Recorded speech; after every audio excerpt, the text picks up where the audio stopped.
সবাইকে, বিশেষ করে প্রফেসর রত্নাবলী চট্টোপাধ্যায়কে আমার প্রণাম জানিয়ে এবং ওনাকে মঞ্চে ডেকে আমাদের সবাইকে উনি ধন্য করবেন। এতদিন পরে উনি এসেছিলেন 2017-তে একবার, এতদিন পরে উনি আবার আমাদের ইউনিভার্সিটিতে এসেছেন ইতিহাস বিভাগের ডাকে। বিশেষ করে প্রফেসর অপর্ণা বন্দ্যোপাধ্যায়ের উদ্যোগে আজকে রত্নাবলীদিকে আমাদের সবার মধ্যে পেয়েছি।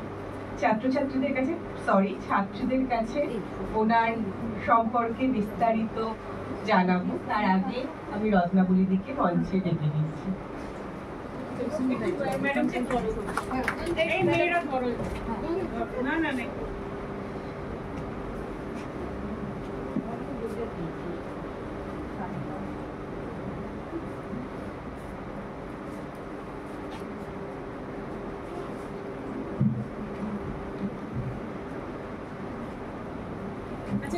তুমি ছবি দেখাবেন, সব কি খোলা থাকবে? মানে দরজা জানলা? না করতে হবে, পর্দা ফেলতে হবে। হ্যাঁ, লাইটস অফ করতে হবে।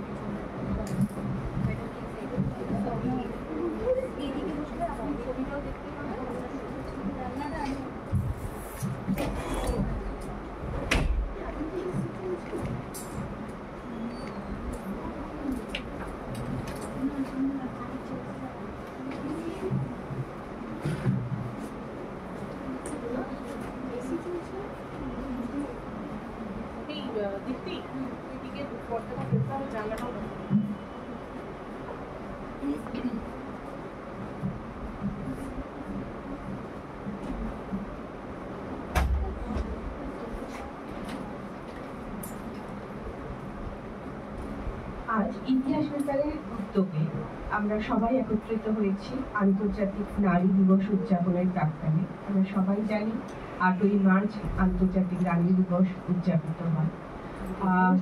8ই মার্চ যেহেতু ইউনিভার্সিটি প্রাতিষ্ঠানিক একটা ছুটি, ফলে হচ্ছে আমরা আজকেই আন্তর্জাতিক নারী দিবসের সূচনা শুরু করছি। যদিও আমরা জানি সমস্ত মার্চ মাস জুড়েই আন্তর্জাতিক নারী দিবসকে আমরা উদযাপন করি। আজকে আমাদের মধ্যে পেয়েছি বিশিষ্ট ঐতিহাসিক রত্নাবলী চট্টোপাধ্যায়কে। রত্নাবলীদি সম্পর্কে বিস্তারিত অপর্ণা ম্যাডাম তোমাদের সবাইকে জানাবেন। তবে আমি এটুকু বলতে চাই আমার ছাত্রীদের কাছে যে রত্নাবলীদির সাথে আমার বহু দিনের চেনা, উনি আমার শিক্ষিকা ছিলেন। সেই জন্যই আমার আলাদা করে আজ ভীষণ আনন্দ, ভীষণ গর্বের দিন। আমি এমফিলের একটা বড় সময় ওনার তত্ত্বাবধানে আমার এমফিল থিসিস কমপ্লিট করেছি। ওনার স্নেহ পেয়েছি, ওনার ভালোবাসা পেয়েছি এবং আজকে ওনাকে আমার বিভাগে ডাকতে পেরে আমি নিজেকে ধন্য মনে করছি। এবং অবশ্যই শিক্ষিকা হিসাবে নয়, আমার ছাত্রীদের এটুকুই বলতে চাই, যখন বহু বছর পর নিজের পছন্দের কোনো মানুষকে আবার তার বিদ্যায়তনে ডাকা হয়, তখন যে নিজের মনে একটা ভালো লাগা, সেটা আমি সত্যি আজকে উপলব্ধি করছি।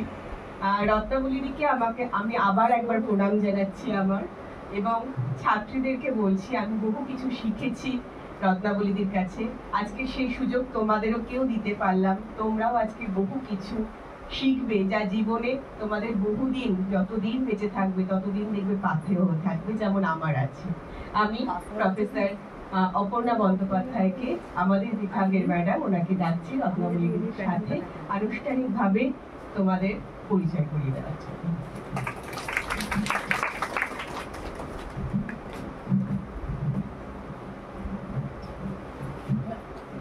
প্রথমে সম্বর্ধনার পালা। অনিন্দিতা, তুমি এসো, ম্যাডামকে ওই প্যাকেটটা।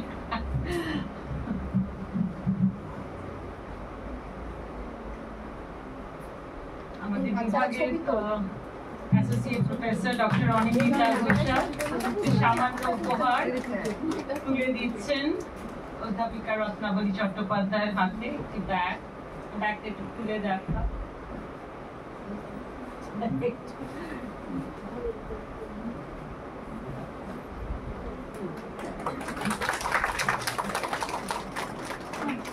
রত্নাবলীদি শিল্পী মানুষ এবং ওই আর্টিস্টিক জিনিসপত্র ব্যবহার করেন এবং মানে নিজেও স্রষ্টা।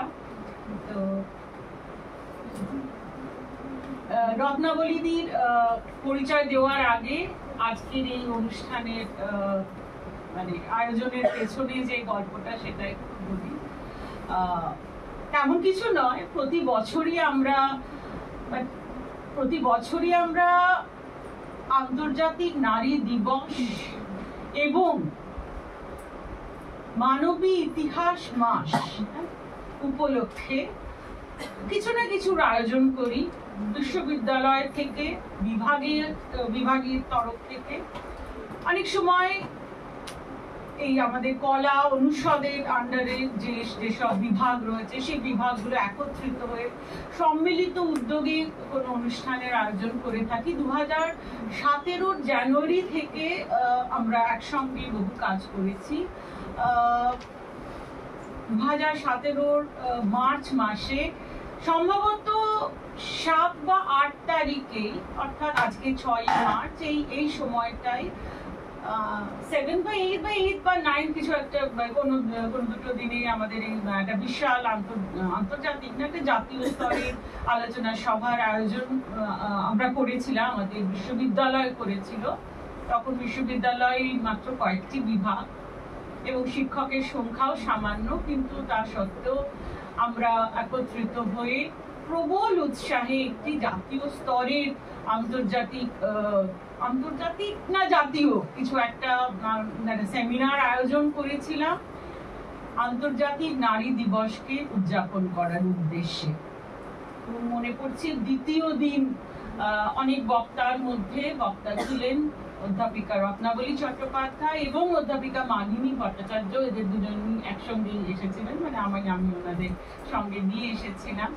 তো তখন কিন্তু আমাদের ছাত্রীর সংখ্যা কম, শিক্ষক সংখ্যা কম, কিন্তু আমার মনে হয় যে এটা মানে অসাধারণ হয়েছিল সেই আলোচনা। এবং তারপর থেকে প্রতি বছরই আমরা একসঙ্গে কিছু না কিছু করার চেষ্টা করেছি। আমরা রোকেয়া স্মারক বক্তৃতার আয়োজন করেছি এবং এখনো করে যাচ্ছি। প্রতি বছর একটা রোকেয়া সাখাওয়াত হোসেনের স্মরণে বক্তৃতা।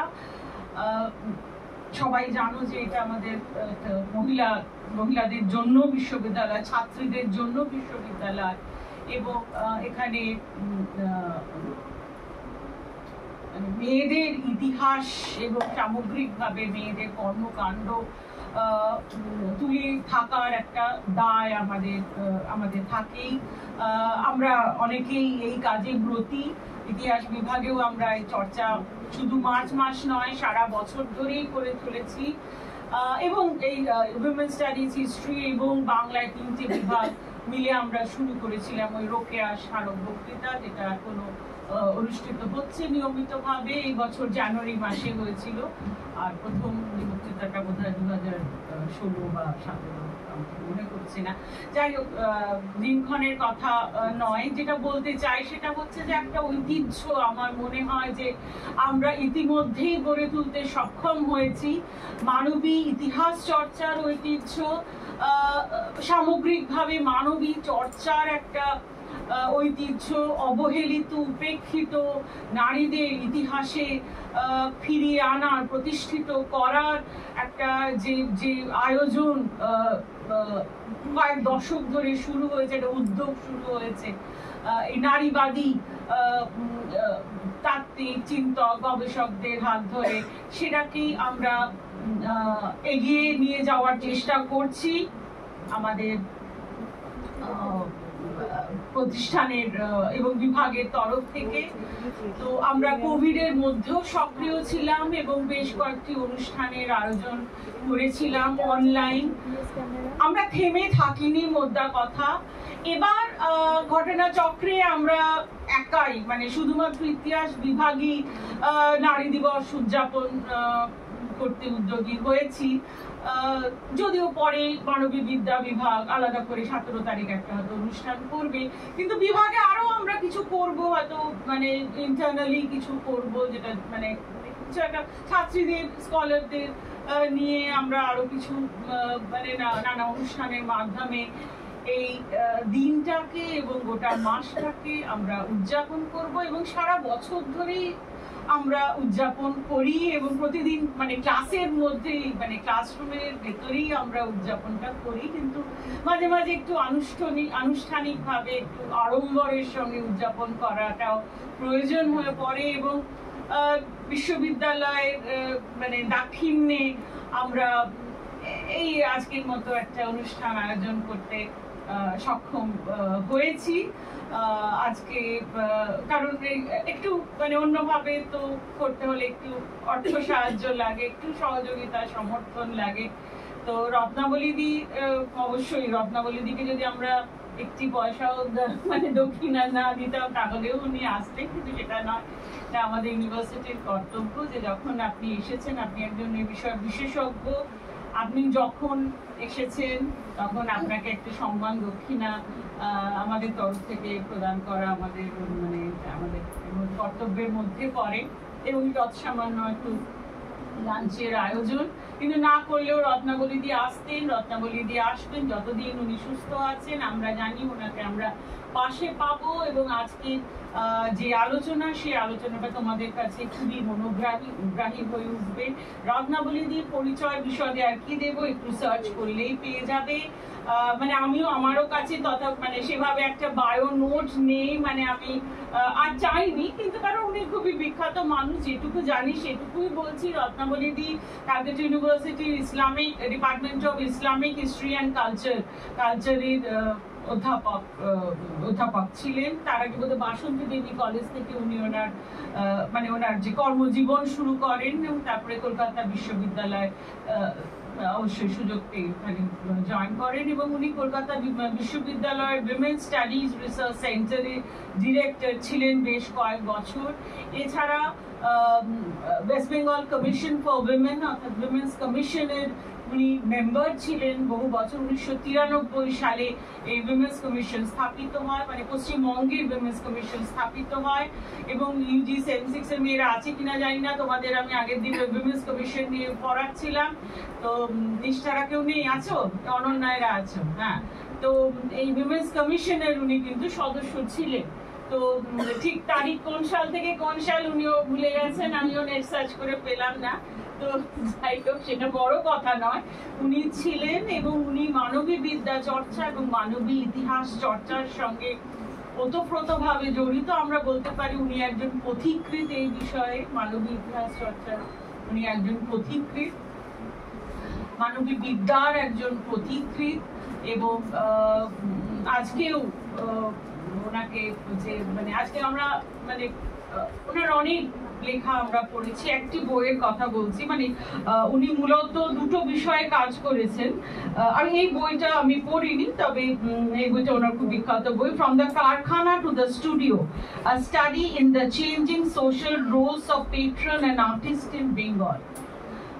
শিল্পের ইতিহাস, শিল্প এবং নারী, এবং একটা নারীবাদী দৃষ্টিকোণ থেকে শিল্পকে বোঝা দেখা, এই বিষয়ে উনি অগ্রণী ভূমিকা নিয়েছেন। উনি এবং প্রফেসর তপতি ঠাকুরদা এই বিষয়ে আমরা জানি একটা জেন্ডার হিস্ট্রি অফ আর্টের দুজনেই পথিকৃৎ। এবং এছাড়া ওনার মানে আমি নিজে উনি মিডিভাল পিরিয়ডের মানে শিক্ষক, এবং মধ্যযুগ নিয়েও ওনার অনেক বই আছে, মুঘল যুগের আর্ট নিয়েও আপনার বই আছে। এছাড়া মুঘল যুগের ভিতর নিয়ে অনেক তর্ক বিতর্ক নিয়ে আমি একটা পাম্পলেট আমি দেখলাম, ইতিহাস সংসদ থেকে প্রকাশিত হয়েছে। কিন্তু আমার নিজের যেটা খুবই আগ্রহের বিষয় সেটা হচ্ছে 19 শতকের প্রস্টিটিউশন নিয়ে ওনার কাজ, এবং সেটা আমার মনে হয় একটা পাথ ব্রেকিং কাজ। উনি ওয়েস্ট বেঙ্গল স্টেট আর্কাইভস থেকে এমন কিছু ডকুমেন্টস উদ্ধার করেছিলেন যেগুলো সত্যি আমাদের যে প্রস্টিটিউশন সংক্রান্ত যে আন্ডারস্ট্যান্ডিং, সেই আন্ডারস্ট্যান্ডিংটাকে একেবারে পুরো পাল্টে দিয়েছিল। এবং উনি প্রস্টিটিউশন নিয়ে প্রচুর মানে নথি জোগাড় করেছেন, মানে ওনার একটা বিশাল সংগ্রহ রয়েছে। তো সেই সংগ্রহর মানে ঝলক মাঝে মাঝে আমরা পাই। তো যাই উনি একটা আর্কাইভ তৈরি করার কথা ভাবছেন, সেই আর্কাইভের আশা করি আমরাও অ্যাক্সেস পাবো। তো আমার মনে হয় যে এই এক হচ্ছে একটা মানে আর্ট জেন্ডার হিস্ট্রি, মানে একটা জেন্ডার পার্সপেক্টিভ থেকে আর্ট, শিল্প এবং প্রস্টিটিউশন, এই দুটোই হচ্ছে ওনার মূল অবদান, মানে অনেক বিষয়ই ওনার অবদান রয়েছে, কিন্তু এই দুটোকে আমি চিহ্নিত করি মানে ওনার মূল যে intellectual contribution to women's history হিসেবে। তো রত্নাবলীদি আর বেশি কিছু, উনি আরো অনেক এনজিওর সঙ্গে যুক্ত, মানে পুনর্নবা, সচেতনা, তো অনেক কিছু বলার আছে ওনার সম্বন্ধে, কিন্তু আমি আর মানে আমার নিজের বলাটা দীর্ঘায়িত করব না। এবং আমার মনে হয় যে এর থেকে আর ভালোভাবে আমরা এই আন্তর্জাতিক নারী দিবস বা উইমেন্স হিস্ট্রি মান্থ উদযাপন করতে পারবো না। এই যে রত্নাবলী মানে এই যে একজন প্রতীক্ষী, একজন পায়োনিয়ার, আমরা ওনাকে একটা ফেমিনিস্ট ফোর মাদার হিসেবেও চিহ্নিত করতে পারি। তো উনি আমাদের সঙ্গে যে এখনো মানে উনি আনকম্প্রোমাইজিং, আপোষহীন, হ্যাঁ, মানে এখনো উনি একটু মানে বিন্দু মাত্র আপোষ করেননি কোনো কিছুর সঙ্গে। তো এই যে একজন আপোষহীন সমাজকর্মী, আপোষহীন গবেষক এবং মানবী ইতিহাস এবং মানবী বিদ্যার প্রতীকবিদ অধ্যাপিকা রত্নাবলী চট্টোপাধ্যায়, উনি আজকে আমাদের সঙ্গে রয়েছেন এবং ওনার ভান্ডারে প্রচুর ছবি রয়েছে, সেগুলো মানে সঠিকভাবে যাতে প্রদর্শিত হয় সেটার দায়িত্ব আমাদের এই আমাদের গবেষক মেয়েদের, আমাদের ছাত্রীদের, আমাদের বাচ্চাদের। তো সেটা তোমরা একটু দেখো, ম্যাডাম যেটা দেখাতে চাইছেন যেটা ঠিকভাবে দেখাতে পারেন। এবং আপনার একটা ছবির কালেকশন রয়েছে, সেটা আমরা ডিসপ্লে আচ্ছা কোনোভাবে হবে, মানে তোমাদের কাছে পৌঁছে যাবে, চিন্তা করো না। আচ্ছা, এবার একটু মাইকটাকে ওখানে ল্যাপটপ এবং মাইকটাকে আমরাই নিয়ে যেতে, না তুমি ওকে ডাকো হবে না। হ্যাঁ, এটা একটু সেট করে দিতে হবে।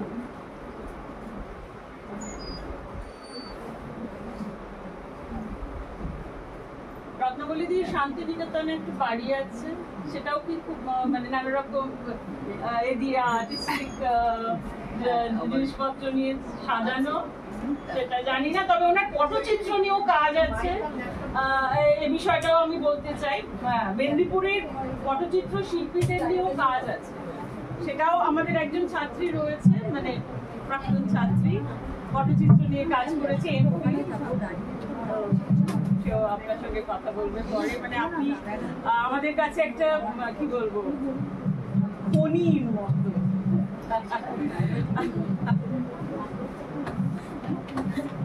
সোনার খনি, অনেক কিছু আছে ম্যাডামের কাছ থেকে আমাদের নিয়ে নিতে হবে।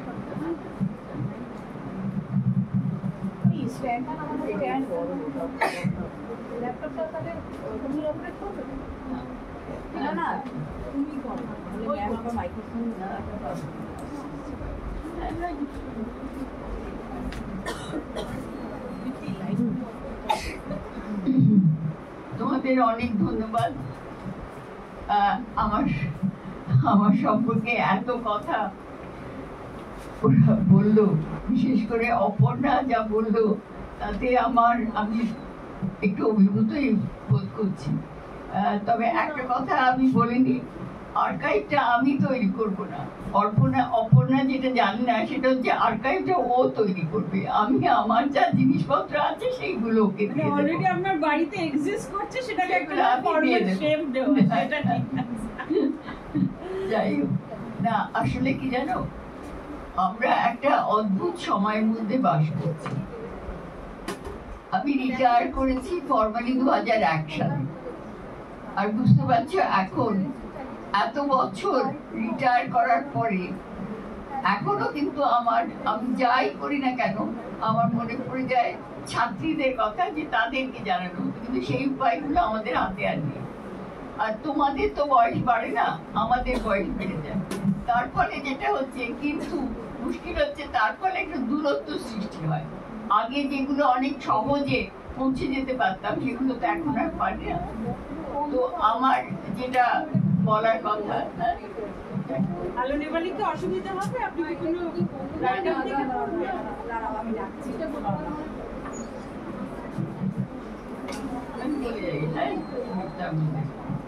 এখন আমি যেটা এই ধরনের কাজ, মানে আজকে যেটা যে সম্পর্কে তোমাদের বলবো, সেটার একটা ছোট্ট ইতিহাস আমি তোমাদেরকে দিই। আসলে আমরা উইমেন স্টাডিজ এই ইয়েতে আসি আমাদের যখন শিক্ষকতার আমরা মাঝখানে, অর্থাৎ আমি কলকাতা ইউনিভার্সিটিতে ফুল টাইম পড়াতে ঢুকি 1980 এরকম দশকে। আর কাছাকাছি সময় আমাদের ওই উইমেন দিকে এটা শুরু হয়, আর আমাদের উইমেন স্টাডিজ এর কথা ভাবা হয়।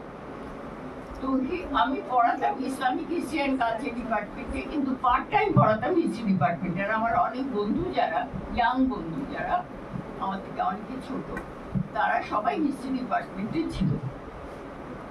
তো আমাদের মধ্যে দু একজন ছিল যাদের অ্যাক্টিভ, মানে উইমেন অ্যাক্টিভিস্ট হিসেবেও তারা পরিচিত ছিল। ডক্টর সৌমিতা সেন, যিনি এক সময় এখানে ছিলেন।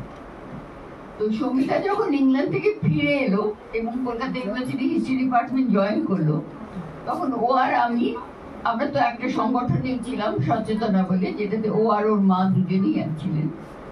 আমরা ঠিক করি যে আমরা একটা উইমেন্স হিস্ট্রি স্টাডি সার্কেল করব। তাতে কিছু কিছু অন্যান্য জায়গার অধ্যাপক বা যারা ইতিহাস বিভাগের সঙ্গে যুক্ত ছিলেন, যেরকম রজত রায়, তিনি খুব উৎসাহ দেখান এবং আমরা একটা উইমেন্স হিস্ট্রি আলোচনা করতে আরম্ভ করি।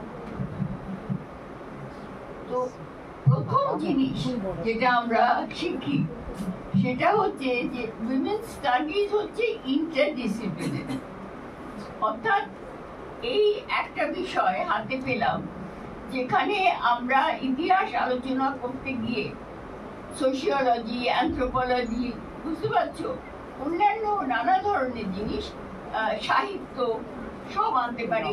এবং আমার বিশেষ উৎসাহ ছিল শিল্পের ইতিহাস, সেটাও আনতে পারি। তো এটা হচ্ছে মজা যে দেখো, শিল্প ইতিহাস সম্পর্কে আমার অনেক দিনের উৎসাহ।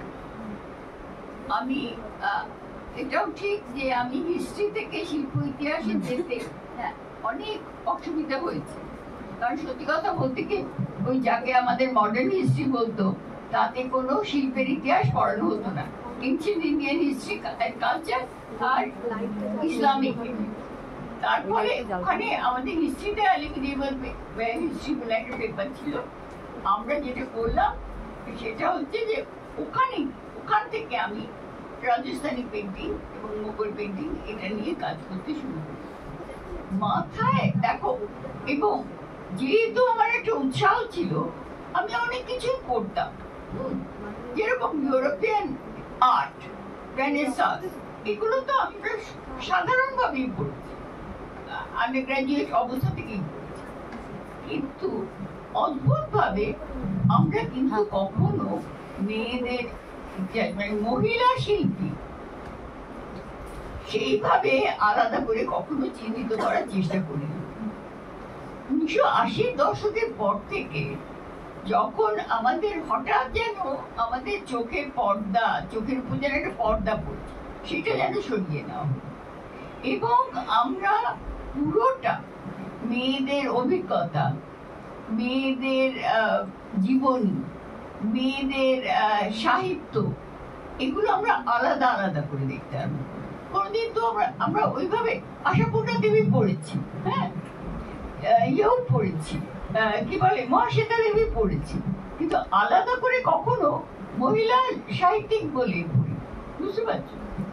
এবার দেখলাম যে না, আশাপূর্ণা দেবী, আর এটা ঠিক যে আমরা লক্ষ্য করেছি আশাপূর্ণা দেবী কি নিয়ে লিখছেন, ঘর গেরস্তালি, মেয়েদের সমস্যা, এগুলো নিয়ে লিখছেন। তো মহাশ্বেতা দেবী ওইভাবে আদিবাসী মহিলা যেগুলো লিখছেন, কিন্তু মেয়েরা যে বিষয় হতে পারে, যেহেতু পুরুষদের লেখা সাহিত্যে মেয়েরা বিষয়, এটা অনেক দিন ধরেই চলছে।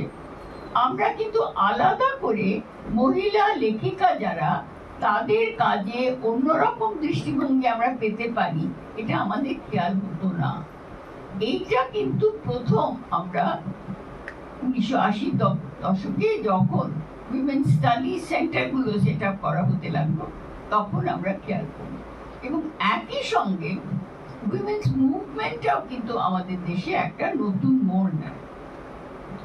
আমরা কখনোই কিন্তু Mathura rape case, Ramiza Bi case, এইগুলো যদি না ঘটতো, আমরা কিন্তু কখনো আলাদা করে ওই রকম ভাবে মহিলা সংগঠন দেখে রাস্তায় নামতে দেখতাম না। সুতরাং আগে যেটা পলিটিক্সের একটা বিষয় ছিল শুধু, সেটা একটা পার্টিকুলার ইস্যু পলিটিক্সে চলে এলো, এবং সেটা হচ্ছে মেয়েদের issue। এইটা যখন আমরা দেখলাম, আরেকটা জিনিস হলো আমাদের একটা কমিউনাল ফিলিং হলো, বুঝতে পারছো, উইমেন অ্যাজ আ কমিউনিটি। সেটাতে আমরা অন্য কমিউনিটি যে মার্কার গুলো, যেরকম হিন্দু, মুসলমান ইত্যাদি, এগুলো কিন্তু মুছে গেল, এবং আমরা তখন মেয়েদের ইতিহাস, মেয়েদের কথা, মেয়েদের অভিজ্ঞতা দেখতে আরম্ভ করলাম। আর সত্যি কথা বলতে কি, প্রথম দিকে উইমেন স্টাডিজ কনফারেন্স গুলো, মানে যেটাকে বলে ইট ওয়াজ আ লট অফ ফান, আলোচনা হতো সারাদিন, বিকেল বেলা বসে, যদি শীতকালে হতো সেই ক্যাম্প ফায়ার জেলে গান গেয়ে ইয়ে করে খাবার খেয়ে, পরস্পরের সঙ্গে বিভিন্ন জায়গা থেকে লোকেরা এসেছে, তাদের মধ্যে কথা বলে নাচ গান, গল্প, কবিতা সব ওখানেই চলত। সুতরাং সেমিনার যখন শেষ হয়ে যেত, তখন আমাদের মনে হতো এই একটা উৎসব শেষ হয়ে গেল। যে জিনিস কিন্তু ধরো আমি এত বছর ধরে কলকাতা ইউনিভার্সিটিতে পড়িয়েছি, এবং এত এত বিখ্যাত আন্তর্জাতিক ঐতিহাসিকদের এখানে আসতে দেখেছি, এমন নয় যে আমাদের সেমিনারের পরে কখনো মানে ইয়ে হতো না, লোকের মানে আমন্ত্রিত হতেন না, যাকে বলে ইয়ে একটা পরে ইভিনিং এ ডিনার বা ইয়ে লাঞ্চ থাকতো না, বা কেউ স্পন্সর করতো না লাঞ্চ, যেখানে সেমিনারের বাইরে লোকেদের সঙ্গে কথা বলা হয়। কিন্তু কখনোই উইমেন স্টাডিজে যে অন্তরঙ্গতা এবং যে আমাদের নিজেদের যে একটা কমিটমেন্ট তৈরি হতো, সেটা কিন্তু আমার ইতিহাসের শিক্ষক এবং ছাত্র, আমি নিজে ইতিহাসের ছাত্র এবং শিক্ষক হিসেবে হয়নি। এটা ঠিক কথা, বুঝতে পারছো, যে একজন বিখ্যাত আন্তর্জাতিক ঐতিহাসিক এসছে, ধর ফ্রান্স থেকে এসেছিলেন ওই ভদ্রলোক, তিনি ফ্রেঞ্চ রেভলিউশনের উপর অনেক কাজ করেছিলেন, লেফেভ না আরেকজন। তো আমরা তো তাদেরকে কখনো খবর কাগজ মানে তাদের বইয়ের মলাটের বাইরে দেখি, কাছে দেখা একটা সাংঘাতিক অভূতপূর্ব ঘটনা। তিনি বলছেন সেটা শুনতে পাওয়া, সেটাও একটা অভূতপূর্ব ঘটনা। কিন্তু পরবর্তীকালে নিমন্ত্রিত হয়েছি, তার পাশে বসে কথা বলেছি, সেটাও খুব ইমপ্রেসিভ। কিন্তু পরবর্তীকালে যখন উইমেন স্টাডিজ এর কনফারেন্সে একে ধরো 19-20 বছরের মেয়ে যে অ্যাক্টিভিস্ট দলিতদের মধ্যে কাজ করে, এবং সে এসেও একটা পেপার পড়ছে, এদিকে গণ্যমান্য ব্যক্তিরা রয়েছেন, হ্যাঁ, মন্ত্রী কৃষ্ণরাজের মতো লোকেরা পেপার পড়ছেন, নির্মলা ব্যানার্জির মতো লোকেরা পেপার পড়ছেন, কিন্তু সেখানে একটা অদ্ভুত সমান ভাব কাজ করত। এই মেয়েটির কথা আমরা শুনতাম, এবং এখানে অভিজ্ঞতা যে কিভাবে মানে তাত্ত্বিক আলোচনার মধ্যে ঢুকে যেতে পারে, এটা আমরা প্রথম দেখলাম। ফলে বুঝলে আমার ভীষণ মিস করি। এখনো পর্যন্ত পারলে মিছিলে যাই, এখনো পর্যন্ত পারলে কোথাও এখনই হাঁটতে পারি না, তাও গিয়ে বসি। এই জিনিসটাই আমাকে প্রথম এই কাটি কোলবিচের মতো মহিলা শিল্পীর খোঁজ করতে লিখতে বাধ্য করে। এটা একসাথে বলে মেয়েদের যে পত্রিকা, তাতেই প্রথম বেরিয়েছে। এখন ব্যাপারটা হচ্ছে কি জানো, কাটি কোলবিচ পড়তে গিয়ে আমি দেখলাম ওয়ান সেকেন্ড, এবার আমি তাহলে শুরু করি তোমাদের যে কিভাবে আমার কাটি কোলবিচের সঙ্গে পরিচয় হয়। 1993 সালে ফেব্রুয়ারি মাস কাটি কোলবিচের ছবির একটা প্রদর্শনী চলছিল বিড়লা একাডেমিতে। সেই প্রথম কাটে কলমেছে ড্রয়িং ও কাঠখোদাইয়ের কাজের এতগুলি নমুনা একসঙ্গে দেখতে পাই। এখনো মনে আছে, আরো বেশ কিছু দর্শকের সঙ্গে যখন বেরিয়ে আসি বিড়লা একাডেমির বাইরে, মনে হলো যেন কয়েক ঘন্টার মধ্যে সমস্ত দৃশ্য জগৎটাই পাল্টে গেছে। সেদিন শুধু আমার নয়, অন্যান্য আরো বহু দর্শকের মনে হয়েছিল যে প্রথম ও দ্বিতীয় বিশ্বযুদ্ধে জার্মানির শ্রমজীবী মানুষরা এসে দাঁড়িয়েছেন আমাদের সামনে।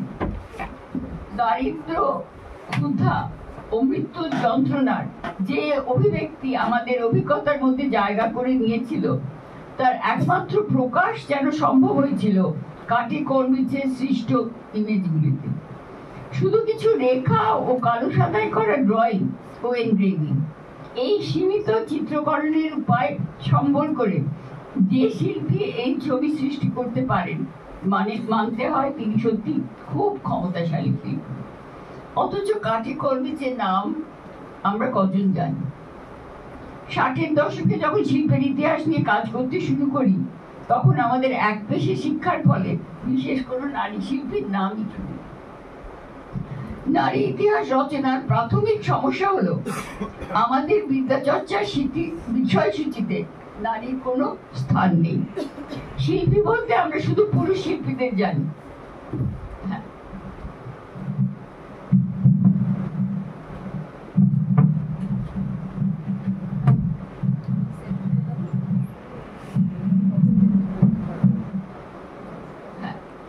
হ্যালো, শুনতে পাচ্ছ? তাও পাশ্চাত্য শিক্ষা ব্যবস্থার কল্যাণে ইউরোপীয় শ্বেতাঙ্গ শিল্পীদের কাজই আমাদের সামনে তুলে ধরা হয় পৃথিবীর সবচেয়ে মহৎ সভ্যতার নিদর্শন হিসেবে। নারী শিল্পীদের ক্ষেত্রে প্রথম যে প্রশ্ন দিয়ে নারীবাদী শিল্প ঐতিহাসিক লিন্ডা নকলিন শুরু করেছিলেন তা হলো, কেন কোনো মহিলা মাইকেলেঞ্জেলোর সন্ধান আমরা পাই না? এর উত্তর কাটে কলমিচ বহু আগেই লিখে গেছিলেন তার ডায়েরির পাতায়। গ্রিক শিল্প আমাদের নিজস্ব ঐতিহ্যের আওতায় পড়ে না, তাই তার নিয়মগুলি আমি মানি না। আমি আমার সৌন্দর্য ও শিল্পের উৎস খুঁজে পেয়েছি শ্রমজীবী মানুষদের মধ্যে। পাশ্চাত্য শিল্পের নান্দনিক নিয়ম কাণ্ডগুলি বর্জন করে কাটে কলমিচ শুরু করেছিলেন তার শৈল্পিক প্রতিবাদ। এখানেই আমাদের কাছে তার প্রাসঙ্গিকতা। মনে রেখো যে 8ই মার্চ আমরা সেলিব্রেট করছি আমেরিকায় বস্ত্রশিল্পী, মহিলা বস্ত্রশিল্পীদের প্রতিবাদকে লক্ষ্য করি। এই জন্যই আজকে কাটে কলমিচ আমি তোমাদের কাছে। কাটে কলমিচের জন্ম 1876 সালে জার্মানির কোনিগসবার্গে। তখনকার সমাজে একটি মেয়ে শিল্পী হওয়ার স্বপ্নকে সার্থক করা ছিল প্রায় অসম্ভব, কিন্তু কাটে কলমিচ হাল ছাড়েনি। প্রথমে ন্যাচারালিস্ট শিল্প আন্দোলন, পরে সেই সময়কার সাহিত্য, বিশেষ করে গেরহার্ড হাউপম্যান ও হেনরিক ইবসেনের লেখা তাকে প্রেরণা জানায়। আরো পরে এমিল জোলা, লিও টলস্টয় ও ম্যাক্সিম গোর্কি লেখা তার সামনে তুলে ধরে আন্তর্জাতিক সাহিত্যের উন্মুক্ত প্রাঙ্গণ। শিল্প চর্চার ক্ষেত্রে পরিবারের সবার উৎসাহ পান। মধ্যবিত্ত হলেও তার বাবা, মা, ভাই, বোন সবার মধ্যে কাজ করত এক ধরনের সমাজ চেতনা, যা তাকে বিশেষভাবে অনুপ্রাণিত করে। তার ডায়েরিতে তিনি লেখেন কিভাবে তার বাবা ও ভাইদের দৃষ্টিভঙ্গি তাকে শিখিয়েছিল দরিদ্র মানুষের দিকে মনোযোগ দিতে। এভাবে প্রথম থেকেই তার শিল্পের বিষয় হয়ে দাঁড়ায় সাধারণের জীবন। 1884 সালে বার্লিনের একটি মেয়েদের আর্ট স্কুলে ভর্তি হন। 1 বছর পরে চলে যান মিউনিখে। সেখানেও একটি আর্ট স্কুলে কাজ শিখেন 1879 পর্যন্ত, এবং 1890-তে ফিরে আসেন কোনিগসবার্গে, যোগ দেন আবার একটি আর্ট স্কুলে। কোনো প্রতিষ্ঠিত আর্ট একাডেমিতে শিক্ষা লাভ না করেও তার সময়ে যে কোনো পুরুষ শিল্পীর চেয়ে তিনি দক্ষ হয়ে ওঠেন মানুষ ও প্রকৃতির যথাযথ রূপায়ণ। এর মূলে ছিল তার সমাজ চেতনা ও অন্তর্দৃষ্টি। তাই সমকালীন বাস্তব এত স্পষ্ট তার শিল্পে। এবার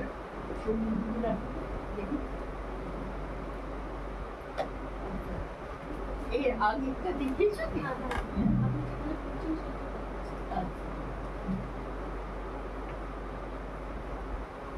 1893 সালে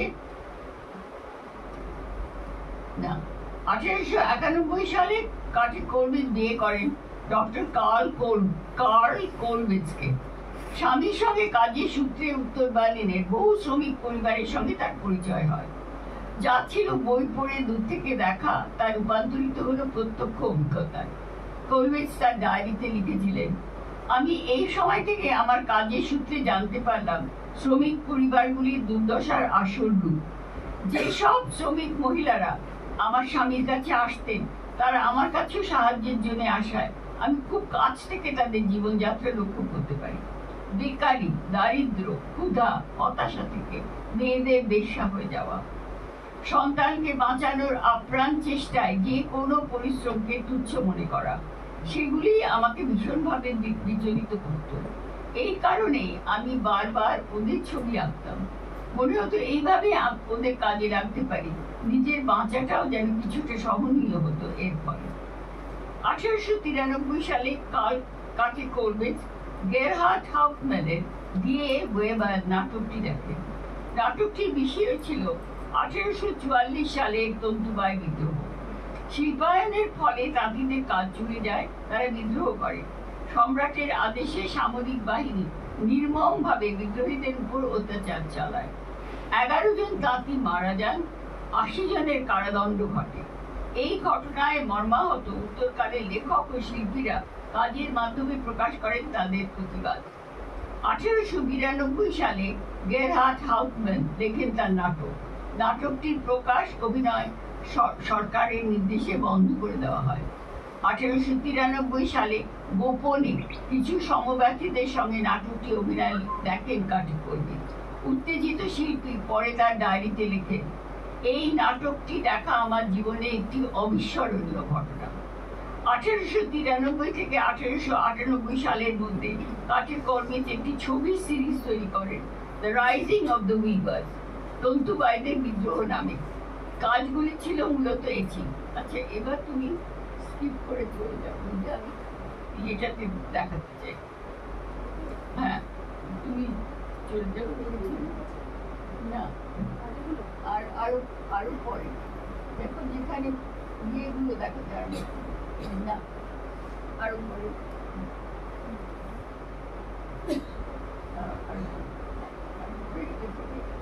ফোল্ডার এরপরে আরো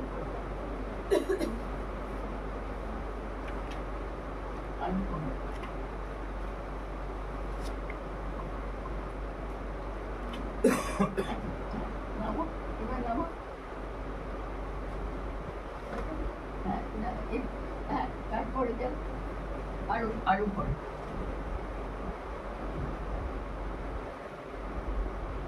আরো পরে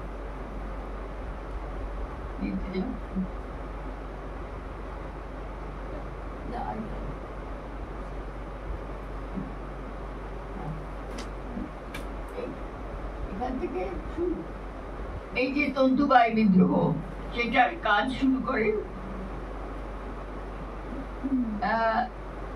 the rising of the weavers. তন্তুবায়দের বিদ্রোহ নামে কাজগুলি মূলত এচিং।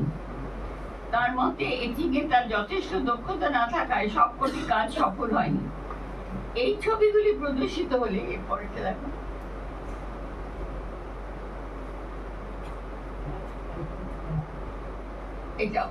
এটাও ওই তাঁতিদের বিদ্রোহ। তারপরে পরেরটা দেখো, পরেরটা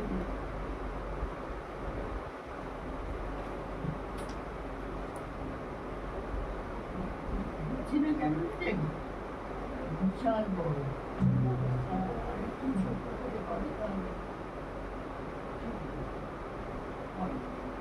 আগেরটা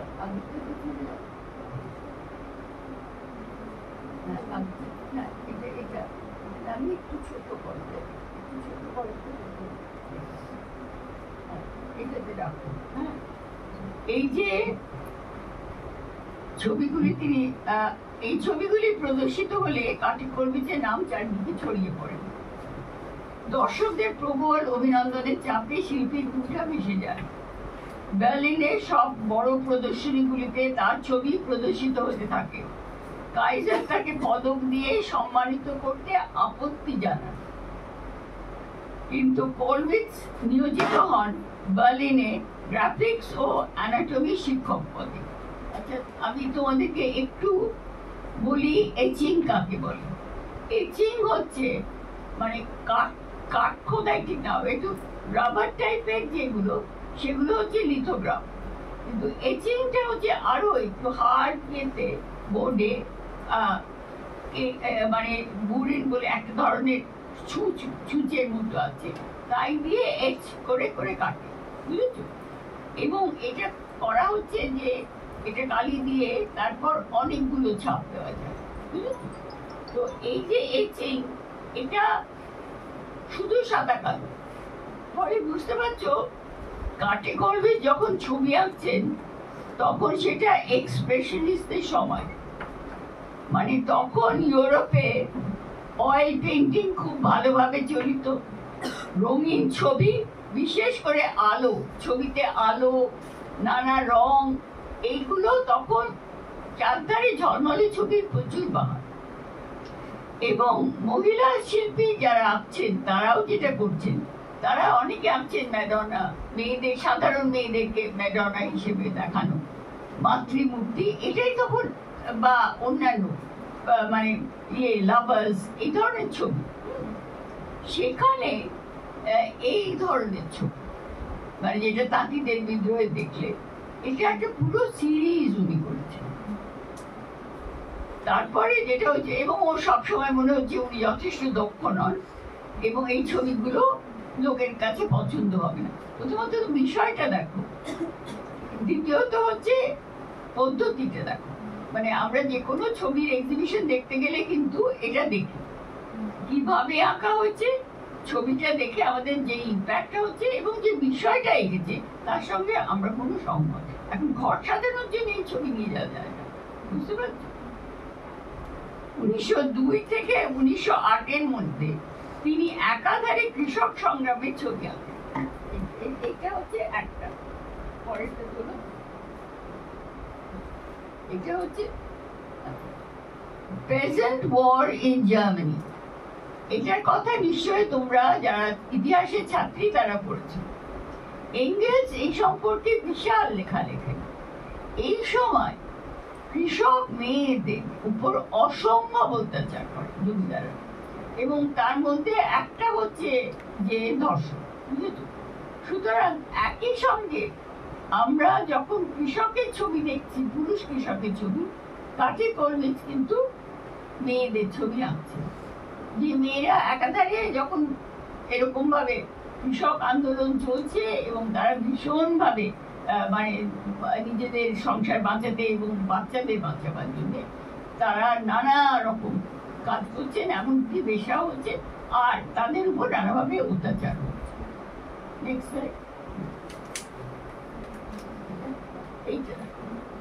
এটা হচ্ছে ওই আরো ভালো দেখা যাচ্ছে। এটা হচ্ছে ওই যে যুদ্ধ, পেজেন্ট রিবেলিয়ন যখন হচ্ছে তখন মারা গেছে, বুঝেছো? এবার রাত্রে এসে মানে স্ত্রী এবং আত্মীয়রা তার মৃতদেহ খুঁজছে। তারপর পরেরটা দেখা,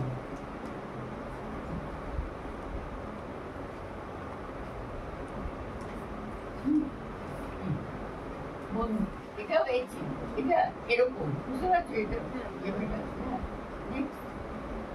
পরেরটা দেখো,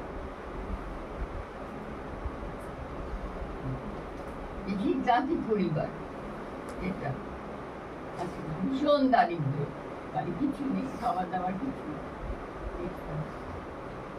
মানে মৃত্যু, একজন মারা যাচ্ছে,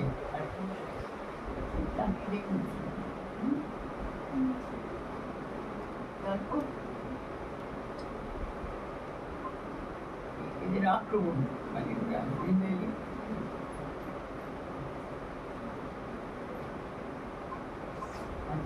এটা থাক। 1902 থেকে 1908 এর মধ্যে তিনি একাধারে কৃষক সংগ্রামের ছবি আঁকেন। অন্যদিকে 1907 থেকে 1909 এর মধ্যে সিম্পলিসিমাস নামে একটি ব্যঙ্গাত্মক পত্রিকার জন্য কার্টুন আঁকতে থাকেন। তার বক্তব্য ছিল মানুষের কাছে পৌঁছতে গেলে জনপ্রিয় লোকশিল্পের মাধ্যম গ্রহণ করা প্রয়োজন। শিল্পের আঙ্গিক তার কাছে বিষয়ের চেয়ে কম গুরুত্বপূর্ণ ছিল না। তন্তুবায় বিদ্রোহ ও কৃষক সংগ্রামের ছবিগুলিতে মানুষের স্বতঃস্ফূর্ত প্রতিবাদ বিপ্লবের যে ঐতিহ্য সৃষ্টি করে, কাঠে কলবিট তার একটি মূর্তিকল্প গড়ে তোলেন, যা তার সমসাময়িক শ্রমজীবী মানুষের রূপায়ণে বারবার ফিরে আসে। এরপর শুরু হয় প্রথম বিশ্বযুদ্ধ। পিটার তার ছেলে যুদ্ধে যোগদান করার অল্প দিনের মধ্যেই নিহত হয় ফ্লান্ডার্সে। কাঠে কলবিট কোনোদিন এই মৃত্যুকে মেনে নিতে পারেননি। তার পুত্র ও তার সঙ্গীদের স্মৃতির উদ্দেশ্যে যে মেমোরিয়াল ভাস্কর্য করার পরিকল্পনা তিনি করেন তা শেষ হয় অনেক পরে 1932 সালে। 1918 সালে যখন যুদ্ধ শেষ হয় তিনি তার ডায়েরিতে লেখেন, আমরা কেউ ভাবিনি যে আবার কখনো সুদিন ফিরে আসবে। শুধু যে অন্ধকার সুড়ঙ্গের মধ্যে আমরা আটকে পড়েছিলাম তার থেকে আমরা মুক্তি পাবো, আলো দেখতে পাবো, আবার নিঃশ্বাস নিতে পারবো। প্রাত্যহিক জীবনে কিছুটা স্বস্তি, তখন জার্মানিতে এইটুকুই আশা করতে পারতেন সাধারণ মানুষ। তাও কিন্তু যুদ্ধে পরাজিত আত্মীয় স্বজনের মৃত্যুতে শোকাহত মানুষগুলি ফিরে পাননি। একমাত্র রুশ বিপ্লবের সাফল্য কলবিটসের মতো বহু লেখক ও বুদ্ধিজীবীদের আশার আলো দেখিয়েছিল। বেশ কিছু শিল্পী যোগদান করেছিলেন কমিউনিস্ট পার্টিতে। কলবিটস বারবার স্বীকার করেন যে কমিউনিস্টের চাপ না থাকলে তারা কখনোই সামরিক নিয়ন্ত্রণ থেকে বেরোতে পারতেন না। কিন্তু এতৎসত্ত্বেও যখন তাকে কমিউনিস্ট পার্টিতে যোগ দিতে বলা হলো তখন তিনি পারেননি সে ডাকে সাড়া দিতে। এখানেই তার ট্র্যাজেডি। তখন তার বয়স 58 বছর। সন্তানের মৃত্যু, পারিপার্শ্বিকের চাপ, চারধারে মানুষের হতাশা তাকে দুর্বল করে ফেলে। তার লেখায় তিনি স্বীকার করেন যে বিপ্লব, প্রতিবাদী যুদ্ধ, ব্যারিকেড, মানুষের অভ্যুত্থান এই ছিল তার স্বপ্ন। মধ্যবয়সের প্রতিদিনের জীবনে তিনি আর এই স্বপ্নকে স্থান দিতে পারছিলেন না। আমি এখন 50-এর কোঠায়। আমি দেখছি পিটার ও তার মতো হাজার হাজার ছেলে মেয়েদের মৃত্যু। আমি এখন সেই সমাজতন্ত্র চাই যে মানুষের জীবনকে শ্রদ্ধা করে। 1920-এর দশকে কাঠে কলবিট একাধিক রাজনৈতিক পোস্টার তৈরি করেন বিভিন্ন সংগঠনের জন্য। রাশিয়ার শ্রমিক অর্থভাণ্ডার, দুর্ভিক্ষ প্রতিরোধে, জার্মানিতে বন্দি মুক্তির জন্য বিভিন্ন গোষ্ঠী তাকে অনুরোধ করায় তিনি ক্রমান্বয়ে এঁকে চলেন প্রচারধর্মী ছবি। দোকান, বাজার, সাধারণ পত্রিকাতে এগুলি প্রদর্শিত ও ছাপা হতে থাকে। শিল্পের যে সীমিত পরিধি, যা শিক্ষিত দর্শক ও বুদ্ধিজীবীদের নিয়ে গঠিত, তাকে অতিক্রম করে যান কলবিটস, পৌঁছে যান সাধারণের দরবারে। সেই সময় থেকেই চারুকলার সমালোচকরা তাকে বিশুদ্ধ শিল্পের অনুগামীদের তালিকা থেকে বাদ দেন। তার মানে আর্টিস্টরা রইলেন। আর্টিস্টরাই বললো তুমি আর আর্টিস্ট নয়, কারণ তখনও চলছে আর্ট ফর আর্টসে, বুঝেছ? 1920-এর দশক থেকে কলবিটসের নিজের মধ্যেও কিছুটা দ্বন্দ্ব লক্ষ্য করা যায়। এই সময় তিনি আর্নেস্ট বার্লকের করা কাঠ খোদাইয়ের কাজ দেখে খুব প্রভাবিত হন। তার মতে বার্লক যে দক্ষতা অর্জন করেছে তাতে ইমেজকে উপস্থাপিত করা হয়েছে বাহুল্য বর্জিত কিছু রেখার সাহায্যে। এখানে শিল্পী সহজে পৌঁছে যাচ্ছেন সাধারণের সামনে। তার আঙ্গিকের সাবলীলতা তাকে এনে দিচ্ছে মানুষের সঙ্গে সরাসরি যোগাযোগের উপায়। এই সময় থেকে কাঠে কলবিট বিশেষভাবে আগ্রহী হন লিথোগ্রাফ টেকনিক আয়ত্ত করতে। যদিও অল্প কিছু কাঠখোদাইয়ের কাজ, যেমন যুদ্ধ, প্রলেটারিয়েট, বিশেষভাবে উল্লেখযোগ্য দাবি করে। মানে যুদ্ধের ছবিটা আগে দেখেছিলেন, বুঝেছ?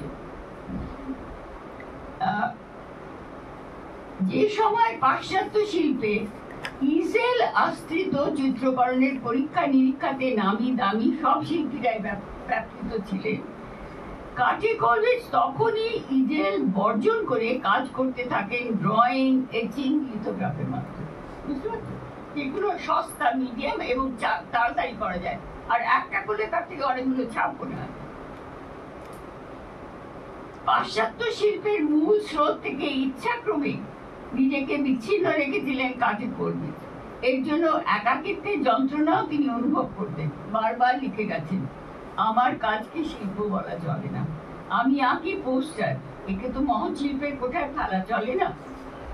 1932 সালে কোলরিজ আলবার্ট আইনস্টাইন ও হাইনরিক মানের মতো বুদ্ধিজীবীদের সঙ্গে ফ্যাসিবাদ বিরোধী কমিউনিস্ট ও সোশ্যাল ডেমোক্রেটিকদের প্রস্তাবগুলিকে সমর্থন করে প্রচারপত্র ছাপান। 1933-এ তিনি আরো জোরদারভাবে নাৎসিদের বিরুদ্ধে প্রচারে নামেন। ক্রুদ্ধ নাৎসি সরকার তাকে প্রাশিয়ান একাডেমি থেকে পদত্যাগ করতে বাধ্য করে। 1933 সালে তার সব প্রদর্শনী বন্ধ করে দেয়। যেখানে এতদিন তিনি বিশেষভাবে সম্মানিত শিল্পী হিসেবে পরিচিত ছিলেন, সেখান থেকে বিতাড়িত হওয়ায় তিনি খুবই মর্মাহত হন। যে সময় তার কাজ জনপ্রিয়তার শীর্ষে, ঠিক তখনই তাকে স্তব্ধ করে দেওয়া হয়। ব্যক্তিগত জীবনে আরো বড় আঘাত তার জন্য অপেক্ষা করছিল। 1942 সালে তার আদরের নাতি পিটার যুদ্ধে মারা যায়। কিছুদিন বাদে তাকে বার্লিন ত্যাগ করতে বাধ্য করে নাৎসিরা। মৃত্যুর আগেই তার মনে হয়েছিল যে তার জীবনে সব আলো নিভে গেছে। 1945 সালে 78 বছর বয়সে কোলরিজ ড্রেসডিনের কাছে মরিন্সবার্গে মারা যায়। পাশ্চাত্য শিল্পে আধুনিকতা বা মডার্নিজমের একজন প্রধান প্রবক্তা পিকাসোকে তার নারী মূর্তি গঠনের প্রক্রিয়া সম্পর্কে প্রশ্ন করাতে উত্তর দিয়েছিলেন, এও একরকম প্রেম করা। শিল্পচর্চা মাত্রেই পুরুষ শিল্পীদের ক্ষেত্রে তাদের যৌনতার সার্থক প্রকাশ। এই ধারণা শুধু পাশ্চাত্য শিল্পী নয়, সমালোচকদের মধ্যেও প্রচলিত ছিল। এই জন্য জার্মান অভিব্যক্তিবাদকে, এক্সপ্রেশনিজমকে তারা চিহ্নিত করেছিলেন পিতার বিরুদ্ধে পুত্রের বিদ্রোহ।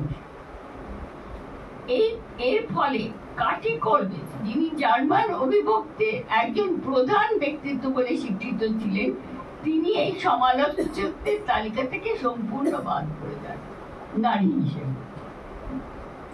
নারীবাদী শিল্প ঐতিহাসিকরা আরেকজন মহিলা শিল্পীকে পুনরাবিষ্কার করেন, যিনি ছিলেন কাটি কোলরিজের সমসাময়িক পল মডেসন বেকার। আচ্ছা, এবার তুমি একটু ফিরে যাও পুরোনো ইয়েতে।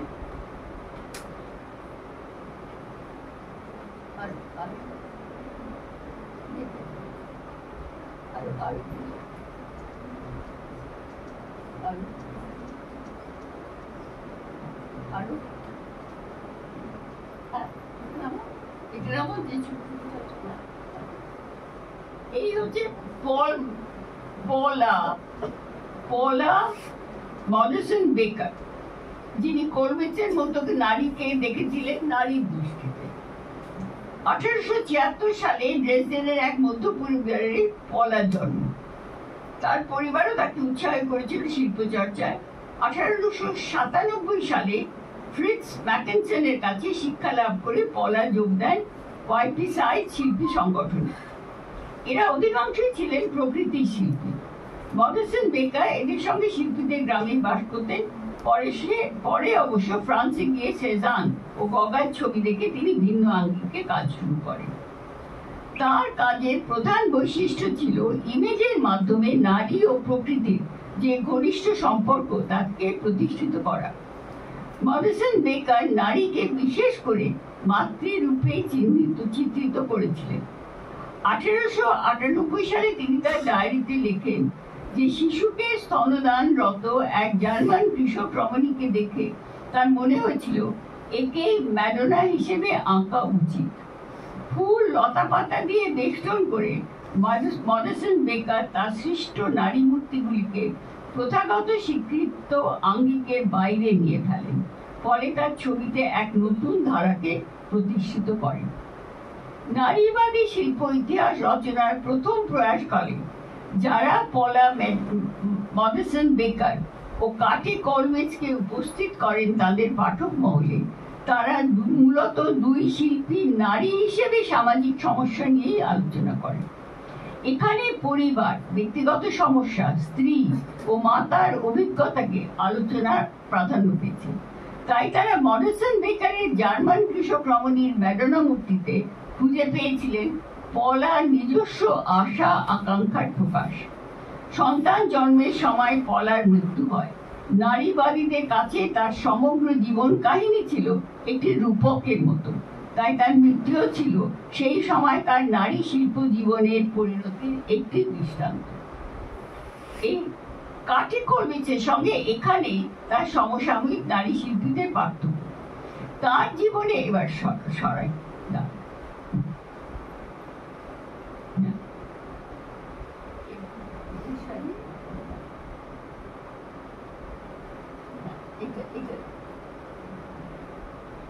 কাঠি কলমিচের সঙ্গে এখানে তার সমসাময়িক নারী শিল্পীদের পার্থক্য। তার জীবনে নারীর ব্যক্তিগত অভিজ্ঞতাকে অতিক্রম করে গিয়েছিল তার সামাজিক চেতনা, তার শিল্পের জোর, তার রাজনৈতিক চিন্তায়। এখানে শিল্পী নৈতিকতা। কাঠি কলমিচের সৃষ্টি নারী মুক্তির মধ্যে পলা মডেসন বেকারের রোমান্টিকতা ছিল না। কলমিচের মডেল ছিল দুটি বিশ্বযুদ্ধের মধ্যে নিপীড়িত, যন্ত্রণায় জর্জরিত নারী শ্রমিক। তাদের শীর্ণ ক্ষুধার্ত চেহারা কোনো পুরুষের যৌন কামনাকে উজ্জীবিত করে না, বরং তাদের ভগ্ন শরীর তুলে ধরে পিতৃতান্ত্রিক সমাজের শোষণের চিহ্ন। কাঠি কলমিচ নানা ভৎসনা শুনেছিলেন শ্রমিক মেয়েদের বেশ্যা হয়ে যাওয়ার ছবি আঁকার জন্য। এই বেশ্যারা রেনোয়া, মানে, লোথরে, এমনকি পিকাসোর নারী মূর্তির মতো নয়। তারা এক ভয়ঙ্কর সময়ের স্মারক চিহ্ন। তারা প্রশ্ন করে পুরুষ জাতিকে। কাঠি কলমিচের নারী শ্রমিকরা বেশ্যা হিসেবেও পুরুষের সামনে কোনো যৌন সুখের প্রতিশ্রুতি বহন করে না। এক হিসেবে কাঠি কলমিচ তাদের রূপায়ণের মাধ্যমে তুলে ধরেছিলেন আজ যারা নিজেদের যৌনকর্মী বলে দাবি করেন তাদের স্লোগান। তা হয়তো ঠিকভাবে রচিত হয়নি, উচ্চারিতও হয়নি, তবু নারী শ্রমিকের হতাশার মধ্যে দিয়ে কলমিচ রূপায়িত করেছিলেন আগামী প্রজন্মের দাবি। প্রতিষ্ঠিত করেছিলেন হিটলারের মতবাদের প্রতিবাদে। হিটলার মাইন কাম্পে নারীদের শিক্ষার উদ্দেশ্যে যা লিখেছিলেন, হিটলার লিখেছিলেন, স্ত্রী শিক্ষার প্রধান লক্ষ্য হবে শরীরচর্চা, তারপর চরিত্র গঠন এবং সবশেষে বুদ্ধিবৃত্তির চর্চা। কিন্তু স্ত্রী শিক্ষার অন্তিম উদ্দেশ্য হবে ভবিষ্যৎ মাতৃত্ব। নাৎসি বুদ্ধিজীবীরাও এটা সমর্থন করেন। নারী কমরেডও হবে না, প্রেমিকাও হবে না, হবে কেবল মাতা। জার্মান নারীদের সামনে তখন কেবল একটি বাঁচার রাস্তা খোলা ছিল, জার্মান যোদ্ধার জন্মদান এবং তাদের লালন পালন করা। এই মাতৃত্বের আশ্রয়স্থল কিন্তু পরিবার। হিটলার সে সম্পর্কে যথেষ্ট সচেতন ছিলেন। আমরা যদি বলি পুরুষের জগৎ চাই রাষ্ট্র, পুরুষের জগৎ চাই তার প্রতিশ্রুতি, সমাজের পক্ষে তার সংগ্রাম, তাহলে আমরা হয়তো বলতে পারি যে নারীদের জগৎটা হচ্ছে একটি ক্ষুদ্রতর জগৎ। নারীর কাছে তার জগৎ হচ্ছে তার স্বামী, তার পরিবার, তার সন্তানাদি এবং তার গৃহ। কিন্তু বৃহৎ জগৎটা কোথায় থাকবে যদি ক্ষুদ্র জগৎটাকে কেউ দেখতে না পায়?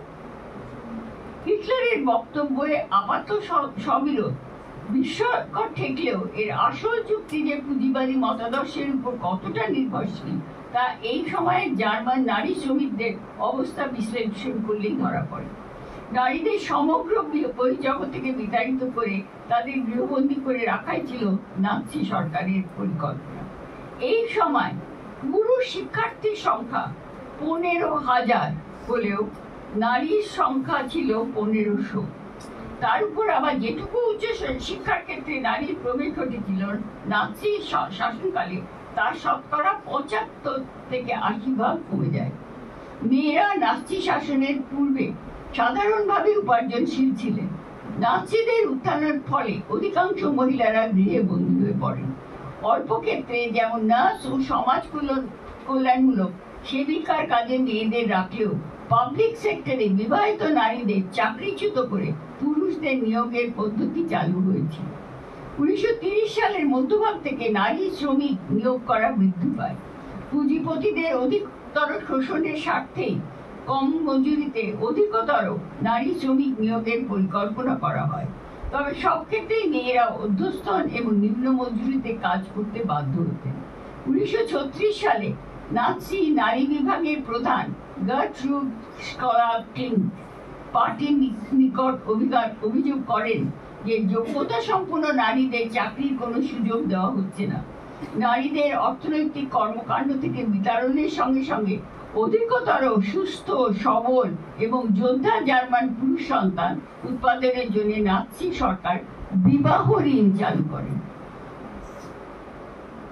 এর ফলে যদি মেয়েটি চাকরিরত হয় তবে তাকে চাকরি ছাড়তে হবে, যদি সে বেকার হয় তবে চাকরির চেষ্টা সে করতে পারবে না। যেহেতু ঋণের দেয় অর্থ একজন শ্রমিকের 4-5 মাসের বেতনের সমান ছিল, জানা যায় 1933-এর অগস্ট থেকে 1937-এর জানুয়ারি পর্যন্ত 7 লক্ষ জার্মান দম্পতিকে আর্য রক্ত সম্পর্কিত এই পরীক্ষায় উত্তীর্ণ হতে হয়েছিল।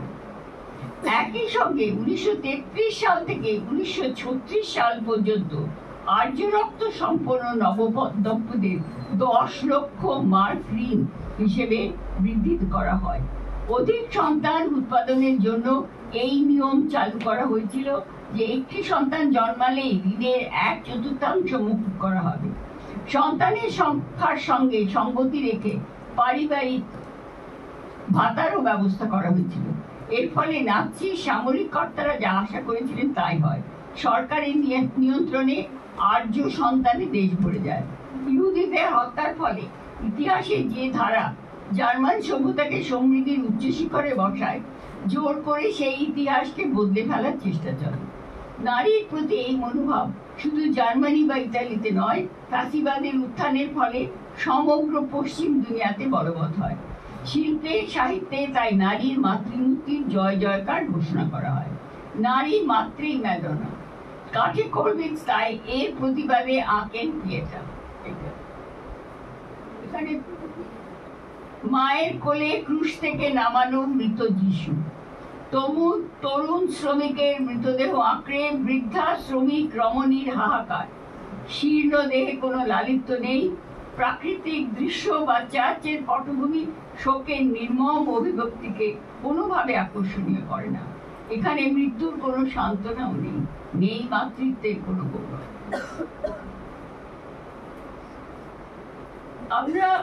আমি এখানে শেষ করতে চাই একটা জিনিস। দ্বিতীয় বিশ্বযুদ্ধে ফ্যাসিবাদী শক্তি জোট পরাজিত হলেও পৃথিবী থেকে ফ্যাসিবাদের চিন্তাধারা আজও বিলুপ্ত হয়নি। এখনো মনে রাখতে হবে যে প্রথম থেকে ভারতে বুদ্ধিজীবীরাও ফ্যাসিবাদের বিরুদ্ধে সোচ্চার হয়ে উঠেছিল। সুতরাং পরবর্তীকালে কাঠে কলভিক্সের ছবির প্রভাব পড়েছিল আমাদের দেশের শিল্পীদের উপর।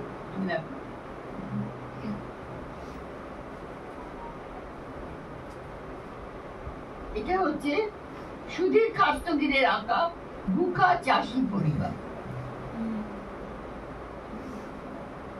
আচ্ছা,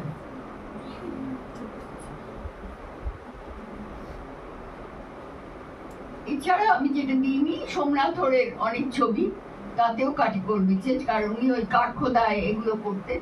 সোমনাথ হর, জয়নুল আবেদিন, দুর্ভিক্ষ এবং যে ছবিগুলো এঁকেছিলেন।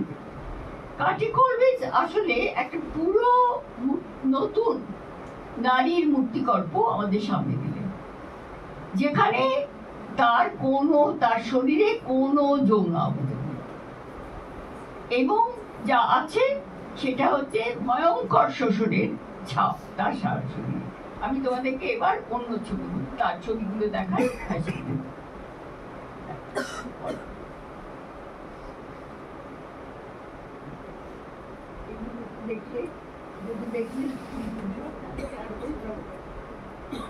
ধর্ষিতার ছবিটা দেখো,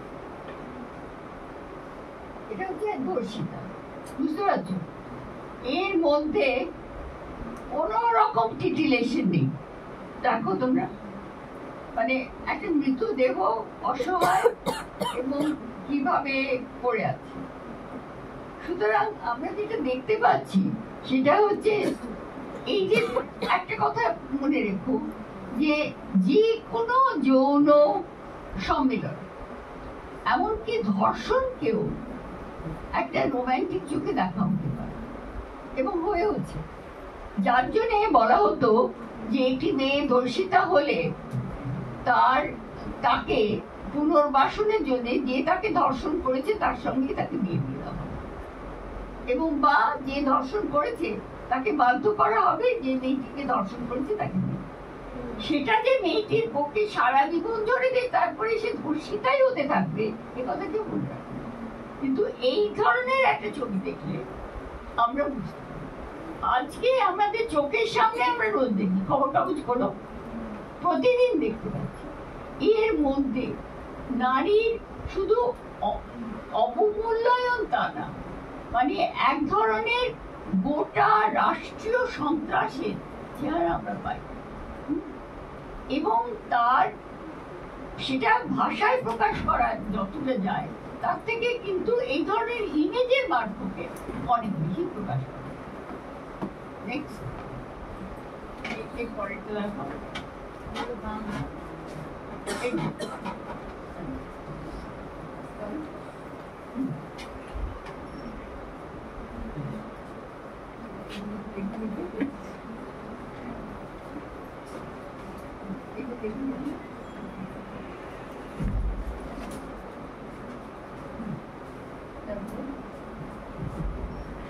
এইটা হচ্ছে খুব ইন্টারেস্টিং। এটা ফ্রান্সে একটা ঘটনা ঘটে, লা কারমানিয়ল বলে, 1901-এর এটি। ফরাসি বিদ্রোহের সময় 1792 সালে কারমানিয়ল সাধারণ মানুষের দখলে আসে। তখন একটি গান খুব জনপ্রিয় হয়। কাটি কলভিচ অবশ্যই বিশেষ মুহূর্তটির বিবরণ পেয়েছিলেন চার্লস ডিকেন্সের উপন্যাস এ টেল অফ টু সিটিজ থেকে। ফরাসি বিদ্রোহের পটভূমিকায় রচিত এই উপন্যাসটি জার্মান ভাষায় অনুবাদ হয় 1860 সালে। তারপর উনি এই ছবিটা আঁকেন, মানে ওই যে সমস্ত লোকেরা উৎসব করছে এবং তার মধ্যে দেখো মেয়েদের এই ছবি বেশি। নেক্সট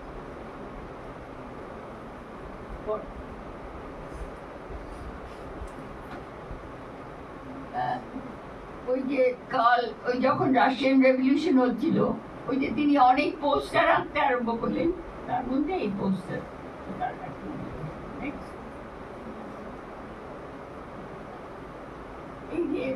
এই হলো এই ছবিটি বিখ্যাত হয়েছিল, বিশেষ করে পরবর্তীকালে আমাদের দেশেও মহিলা অ্যাক্টিভিস্টরা অনেকে এই ছবিটা ব্যবহার করে।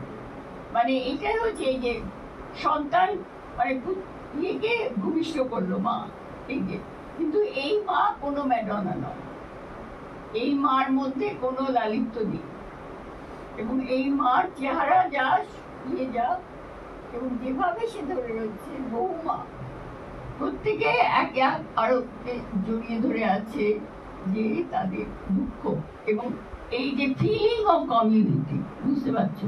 ইন সাম ওয়েজ আমাদের মানে যে কোনো মানে নারী সংগ্রামের যে কোনো ইয়ে এটা এছাড়া এটা আমাদের স্মারক চিহ্ন। এরপরে বলছিলাম নির্যাতিতা।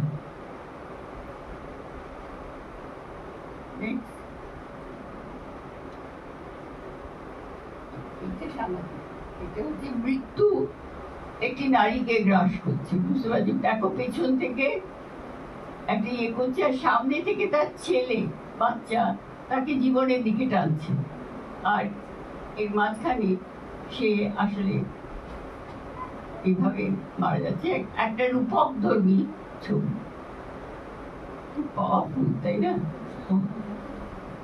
নেক্সট মৃত্যু। নেক্সট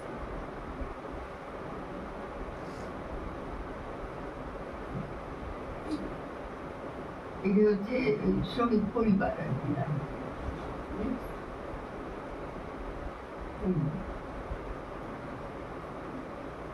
এটা কিন্তু ভীষণ সুন্দর। হ্যাঁ, এই ছবিটা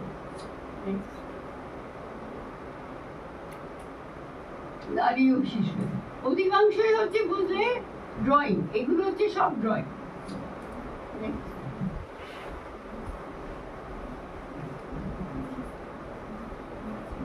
এখানেই শেষ। Thank you.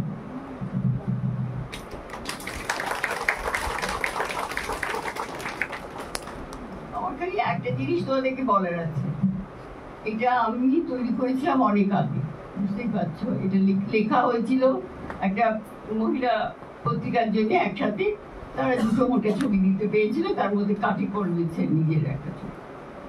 তারপরে বহুদিন ধরে আমি এই ছবিগুলো নিয়ে বসে থাকি। তারপরে আমার একজন বন্ধু এসে ওই কাঠি করবিছে ডায়েরি থেকে কিছু কিছু আমি একটা জার্মান বই পাই, তার থেকে এই করতে সাহায্য করে। আমি একদিকে নিজের কাজ করছি, আরেকদিকে কাঠি করবিছে আমার মাথায় বসে আছে। তারপরে তার ফলে আমি ঠিক করলাম যে ঠিক আছে নিজের পয়সাই করবো, করে আমরা একটা ছোট পকেট বই মতো মেয়েদের এইরকম 8 মার্চে বেরোবে, দুটি মেয়ে তারা নিজেরা ফেমিনিস্ট প্রেস করেছে, আমরা পড়লাম, 50 টাকা দাম করলাম, কিন্তু অধিকাংশই আমরা বিলিয়ে দিলাম ভিক্টোরিয়ার। তারপরে সবাই বলতে লাগলো, মানে যারা আর্টিস্টের লোক তারা বললো যে কাঠে করবিছে ছবিগুলো এমন যে সেগুলো একটু বড় না হলে বোঝা যায় না। তো তার ফলে আমরা একটা ফোল্ডার করেছি, কিন্তু করে এবার আমরা বসে আছি, জানো তো যে ডিমান্ড প্রিন্টিং বলে একটা জিনিস আছে। এবার আমরা লোকেদের সবার কাছে জিজ্ঞাসা করবো যে তোমরা মনে করো কিনা যে এটা আমরা প্রিন্ট করলে তোমরা নেবে, তাহলে আমি মানে মূলত কথা ছিল আমাদের ফেমিনিস্ট বন্ধুদেরকেই বলা, তো তাদের তো আর আমরা জড়ো করতেই পারছি না কোথাও। তো এইটা তাই জন্য প্রথম যে ওই কপিটা আমি তোমাদেরকে দেখালাম, এবং অ্যাকচুয়ালি সুযোগ দেওয়ার জন্য আমি অপর্ণার কাছে খুব কৃতজ্ঞ। আমি ভাবলাম যে ওই জেনারেলি আর্টিস্টিক পার্ট, মানে ফেমিনিস্ট দৃষ্টিভঙ্গি থেকে মেয়েদের দেখা, এগুলো হবে, অনেক হয়েছে, আরো অনেকেই তোমরা করবে, কিন্তু কাকে করবে ছাড়িয়ে যাবে। সুতরাং আমি এইটা তোমাদের কাছে নিয়ে এলাম, এবং আশা করি তোমরা যদি বলো তাহলে আমরা ছাপবো, তোমরা যদি না বলো তাহলে আমি ছাপবো না।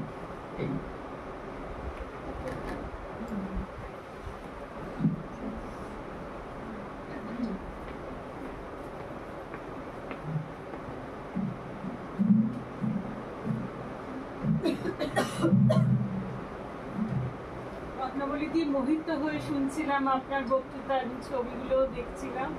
আপনি অবশ্যই ছাপবেন। ছোট বইয়ে সত্যি পোষাবে না, বড় আকারে আমরা কাটে করবিছে ছবি দেখতে চাই, অবশ্যই ছাপাবেন। মানে আমরা ডিমান্ড কিভাবে জানাবো, মানে অগ্রিম বুকিং এর কোনো না, তোমরা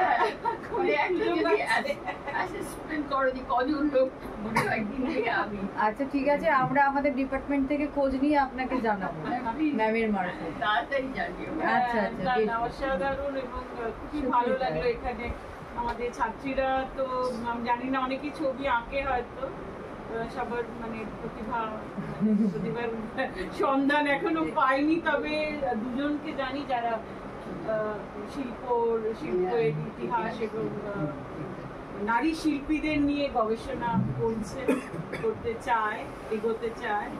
একজন সঙ্গীতায় মহিলা পটচিত্র শিল্পীদের নিয়ে কাজ করবে, মানে পটচিত্র নিয়েই করেছে, প্লাস মহিলা পটচিত্র শিল্পী। আর আরেকজন গবেষক চন্দ্রিমা মিত্র এখনো ইন্ডিপেন্ডেন্টলি কাজ করছে, তো ও এই বাঙালি মহিলা শিল্পীদের নিয়ে কাজ করতে চায়। তো এদের আমি জানি, কিন্তু আমাদের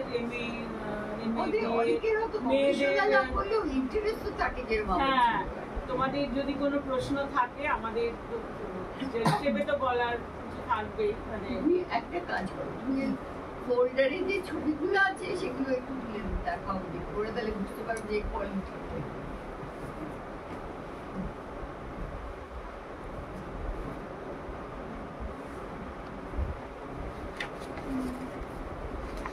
এই একটা ছবি তোমরা কি দেখতে পাচ্ছ? একটু ঢুকে নিয়ে যাও, একটু কাছ থেকে যাচ্ছে। হ্যাঁ, এবার একটু আলো জ্বালানো যেতে পারে। যদি কারোর প্রশ্ন থাকে। বাংলা বিভাগে কয়েকজন ছাত্রী উপস্থিত আছে, তাছাড়া আমাদের সেমিস্টার 4 এর মেয়েরা, এবং তারা কিন্তু সেমিস্টার 4 এ আমাদের সিলেবাসে কিন্তু কালচারাল হিস্ট্রি অফ মডার্ন পেপারটা আছে। তো আর্ট অবশ্যই, মানে আর্ট তার মানে একটা বড় গুরুত্বপূর্ণ অংশ। তো আমার অবশ্য বিষয় পড়ানোর দক্ষতা নেই, কোনো এক্সপার্টিস নেই। এবারে লিখেছে লিটারেচার পার্টটা আমি পড়াই, লিটারেচার সিনেমা এই পর্যন্ত, আর কিছু সোনালি পড়া, ভাগ করে পড়া।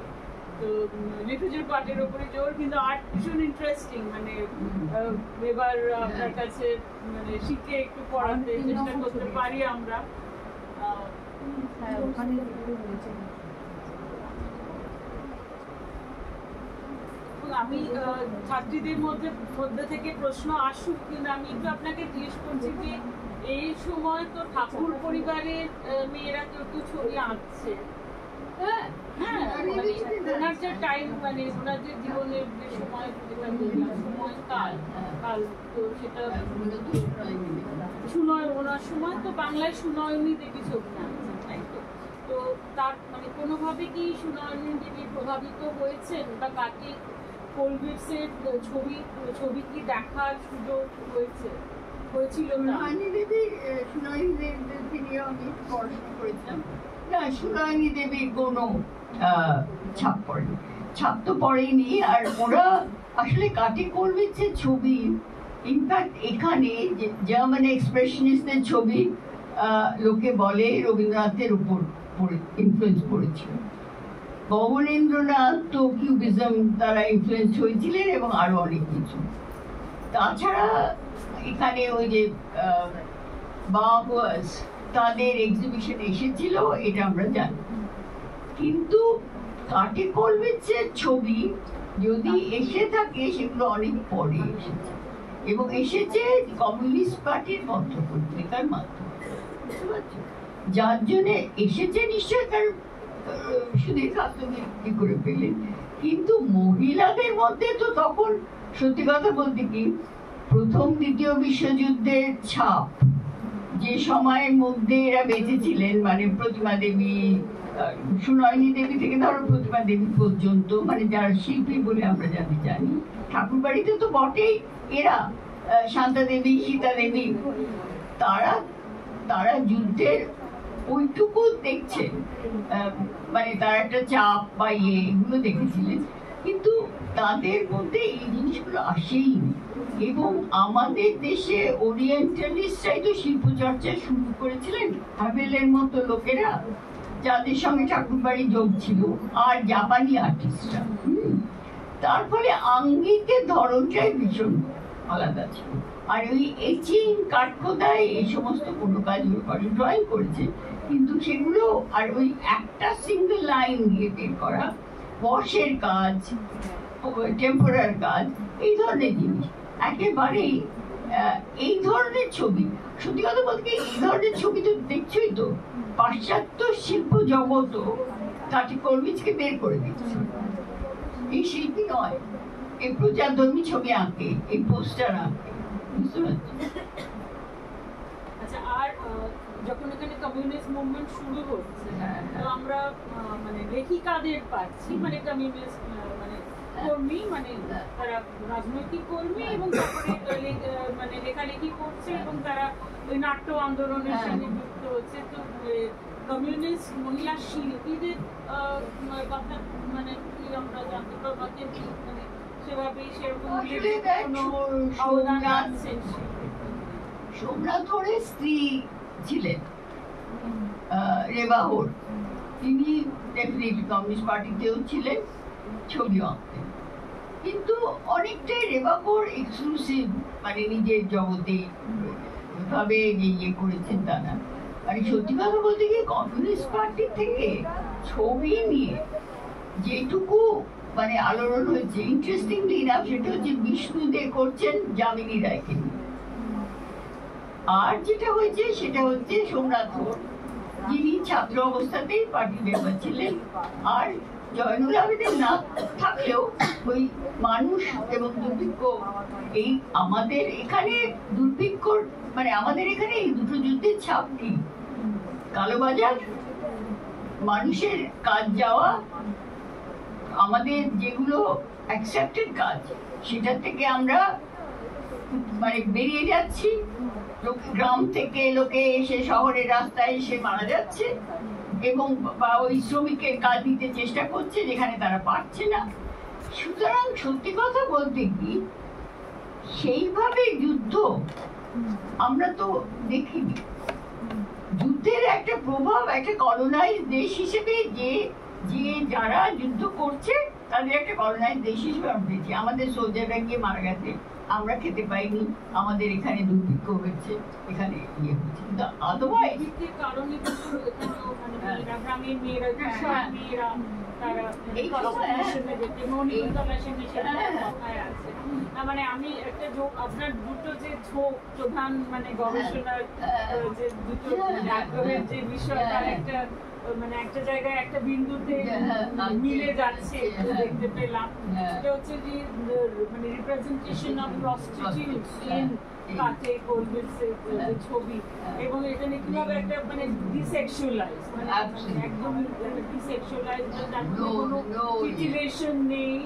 হ্যাঁ, মানে পুরুষের চোখ থেকে দেখা তো নয়ই, মানে মেয়েদের মধ্যেও হয়তো দেখার মধ্যে একটা রোমান্টিসাইজ করার টেন্ডেন্সি আছে, কিন্তু পুরোপুরি মানে দে আর অপ্রেসড এবং তারা হচ্ছে victims of patriarchy, oppressed by patriarchy এবং ভয়ানক একটা সমাজের ব্যবস্থার শিকার। মানে এদের কথা মণিকুন্তলা সেন সেদিনের কথায় পায়, বা আপনার প্রতিভা বসু আর হচ্ছে সময়কার মানিক বন্দ্যোপাধ্যায় কিছু কিছু ছোট এই যে দুর্ভিক্ষের কারণে মেয়েদের মানে পেটের দায়ে বা কিছু মানিক বন্দ্যোপাধ্যায় দেখো যে কমিউন তৈরি করা, সেটাও যেন এই যে মেয়েরা একসঙ্গে এসে একজন আরেকজনকে জড়িয়ে ধরে আছে।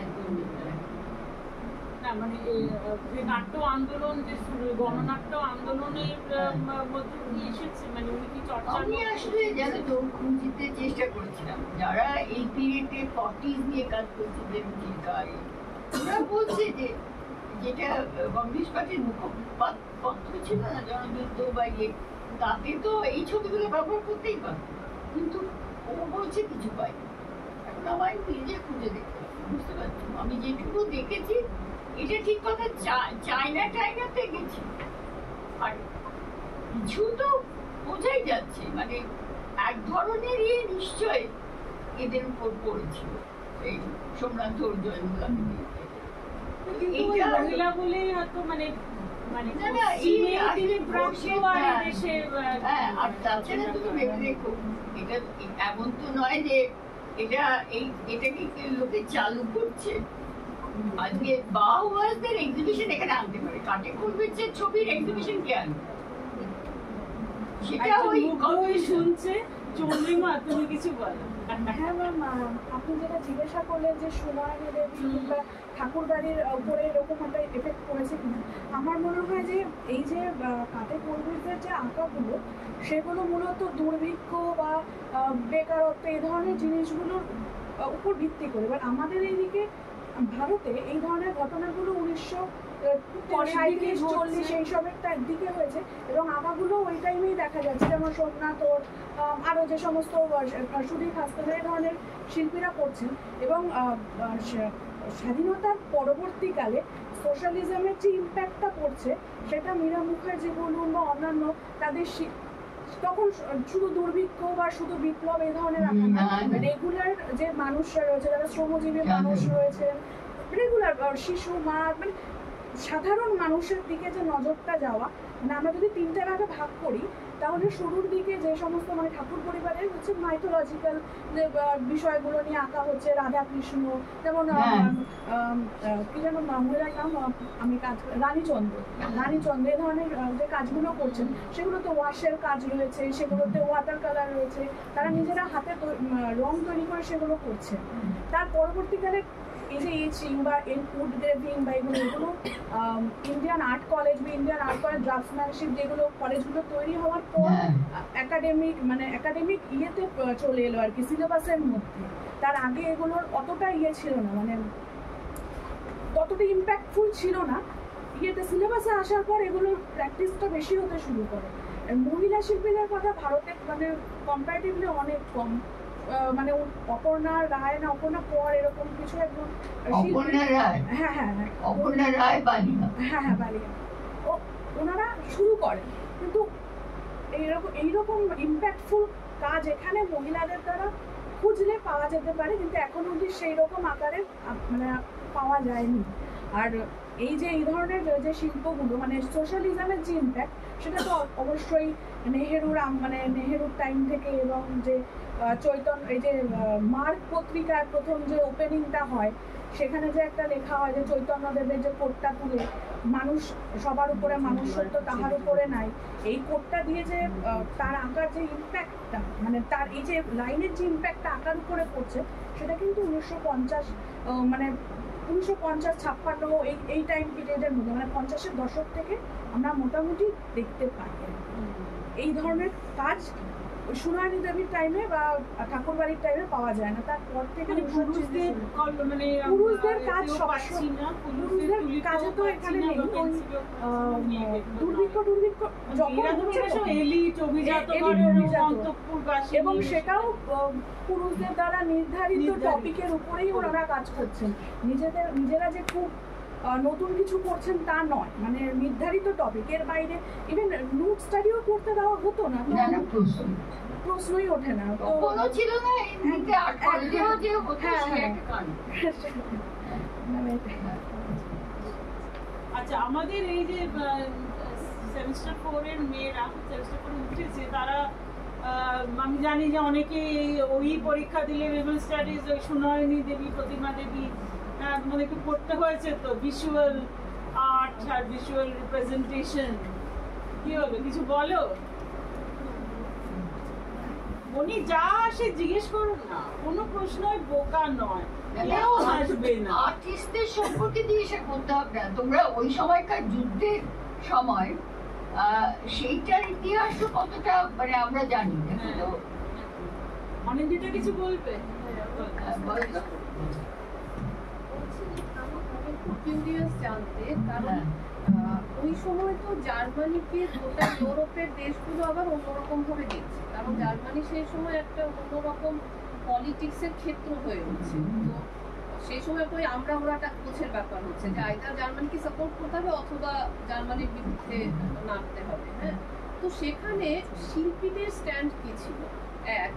মানে জার্মানিতে সেই সময় যে ধরনের মানে শিল্পীরা ছবি আঁকছিলেন বা শিল্পীরা মানে মানে কি বলবো, যেভাবে ওদের সোসাইটিকে দেখছিলেন বা ওদের প্রতিবাদকে দেখছিলেন বা ওদের সমর্থনকে দেখছিলেন, এটা হচ্ছে আমার 1 নম্বর প্রশ্ন।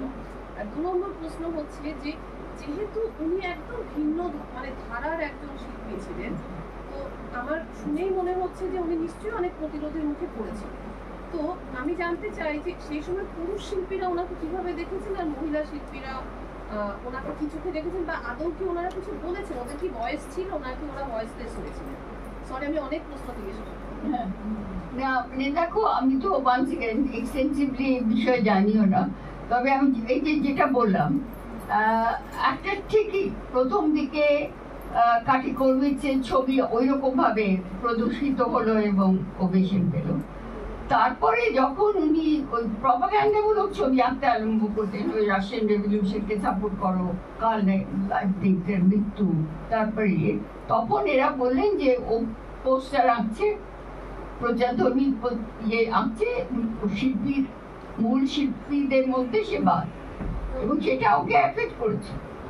যাদের সঙ্গে উনি কাজ করছেন, পুরুষ নারী নির্বিশেষে, তিনি তাদের অ্যাপ্রুভাল একটা সময় পেয়েছেন এবং তাদের মধ্যেই নিজেকে দিয়েছিলেন। হঠাৎ মানে তাকে আজকে ব্রাত্য বলে বের করে দেওয়া, এটার খুব মানসিক কি হয়েছিল, ডায়েরিতে লিখেছিলেন। কিন্তু তারপরে যেটা হলো সেটা হচ্ছে কিছু ওকে নাৎসি সরকার পুরো একদম দেশেরই বাইরে প্রায় করে দিতে চাইছিল। ফর্চুনেটলি এত বয়স হয়ে গেছিল, ওই বর্ডারে চলে আসে এবং মারা যায়।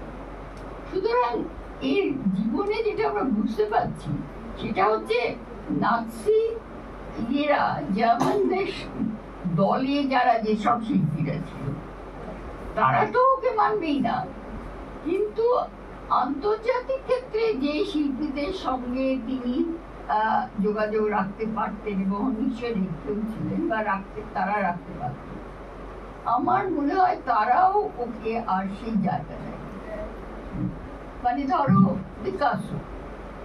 পিকাসো কাকে কোলবিচের কোনোদিন নাম করেছে বলে আমরা শুনি, বুঝতে পারছি। এগুলো তো এরা করতে পারবে, কারণ পিকাসো তো এঁকেছে, এক্সপ্রেশনিস্টরা প্রতিবাদ করেছেন, ডব্লিউ রাইডার গ্রুপ তারা প্রতিবাদ করেছেন, কিন্তু তাদের প্রতিবাদের ধরনের থেকে যেহেতু কাটি কলমিচের আঙ্গিক এতটাই আলাদা ছিল এবং উনি ওই রকম পোস্টার ধর্মী ছবি আঁকছিলেন, ওকে ওরা বাদ দিয়ে দেয়। তারপরে শিল্পীরাও বাদ দিয়ে দেয়, আর সরকার থেকে তো যা দিতে হয়। আমি পিকাসো মিউজিয়ামে গেছি প্যারিসে, আবার আমি বার্লিনেও কিন্তু যা যা মানে যেগুলো জনসাধারণের জন্য খোলা সেগুলো দেখেছি, আমি কিন্তু ওনার ছবি কোথাও দেখি কাটি কলমিচের স্পেশাল মিউজিয়াম আছে, Right. হ্যাঁ, ফ্র্যাঙ্কফার্টে না, ওই কোথায় বলো তো, বোধহয় মিউনিক বা ওরকম কতগুলো জায়গায় ওর স্পেশাল মিউজিয়াম আছে। আচ্ছা। বার্লিনে একদম দেখুন না আমি কিচ্ছু দেখিনি, কারণ বার্লিনে আমি একা 5 দিন ঘুরেছি আর সম্ভাব্য সব দেখে ফেলেছি, কিন্তু মানে ওটা হলে মাথায় থাকতো না, কিন্তু দেখিনি। না, ওটা কোথায় আছে আমি তো বলছি, আছে ওর স্পেশাল মিউজিয়াম, কাটি কলমিচে স্পেশাল মিউজিয়াম আছে, যেটা থেকেই আমি দেখিয়ে। Thank you. হ্যাঁ অবশ্যই।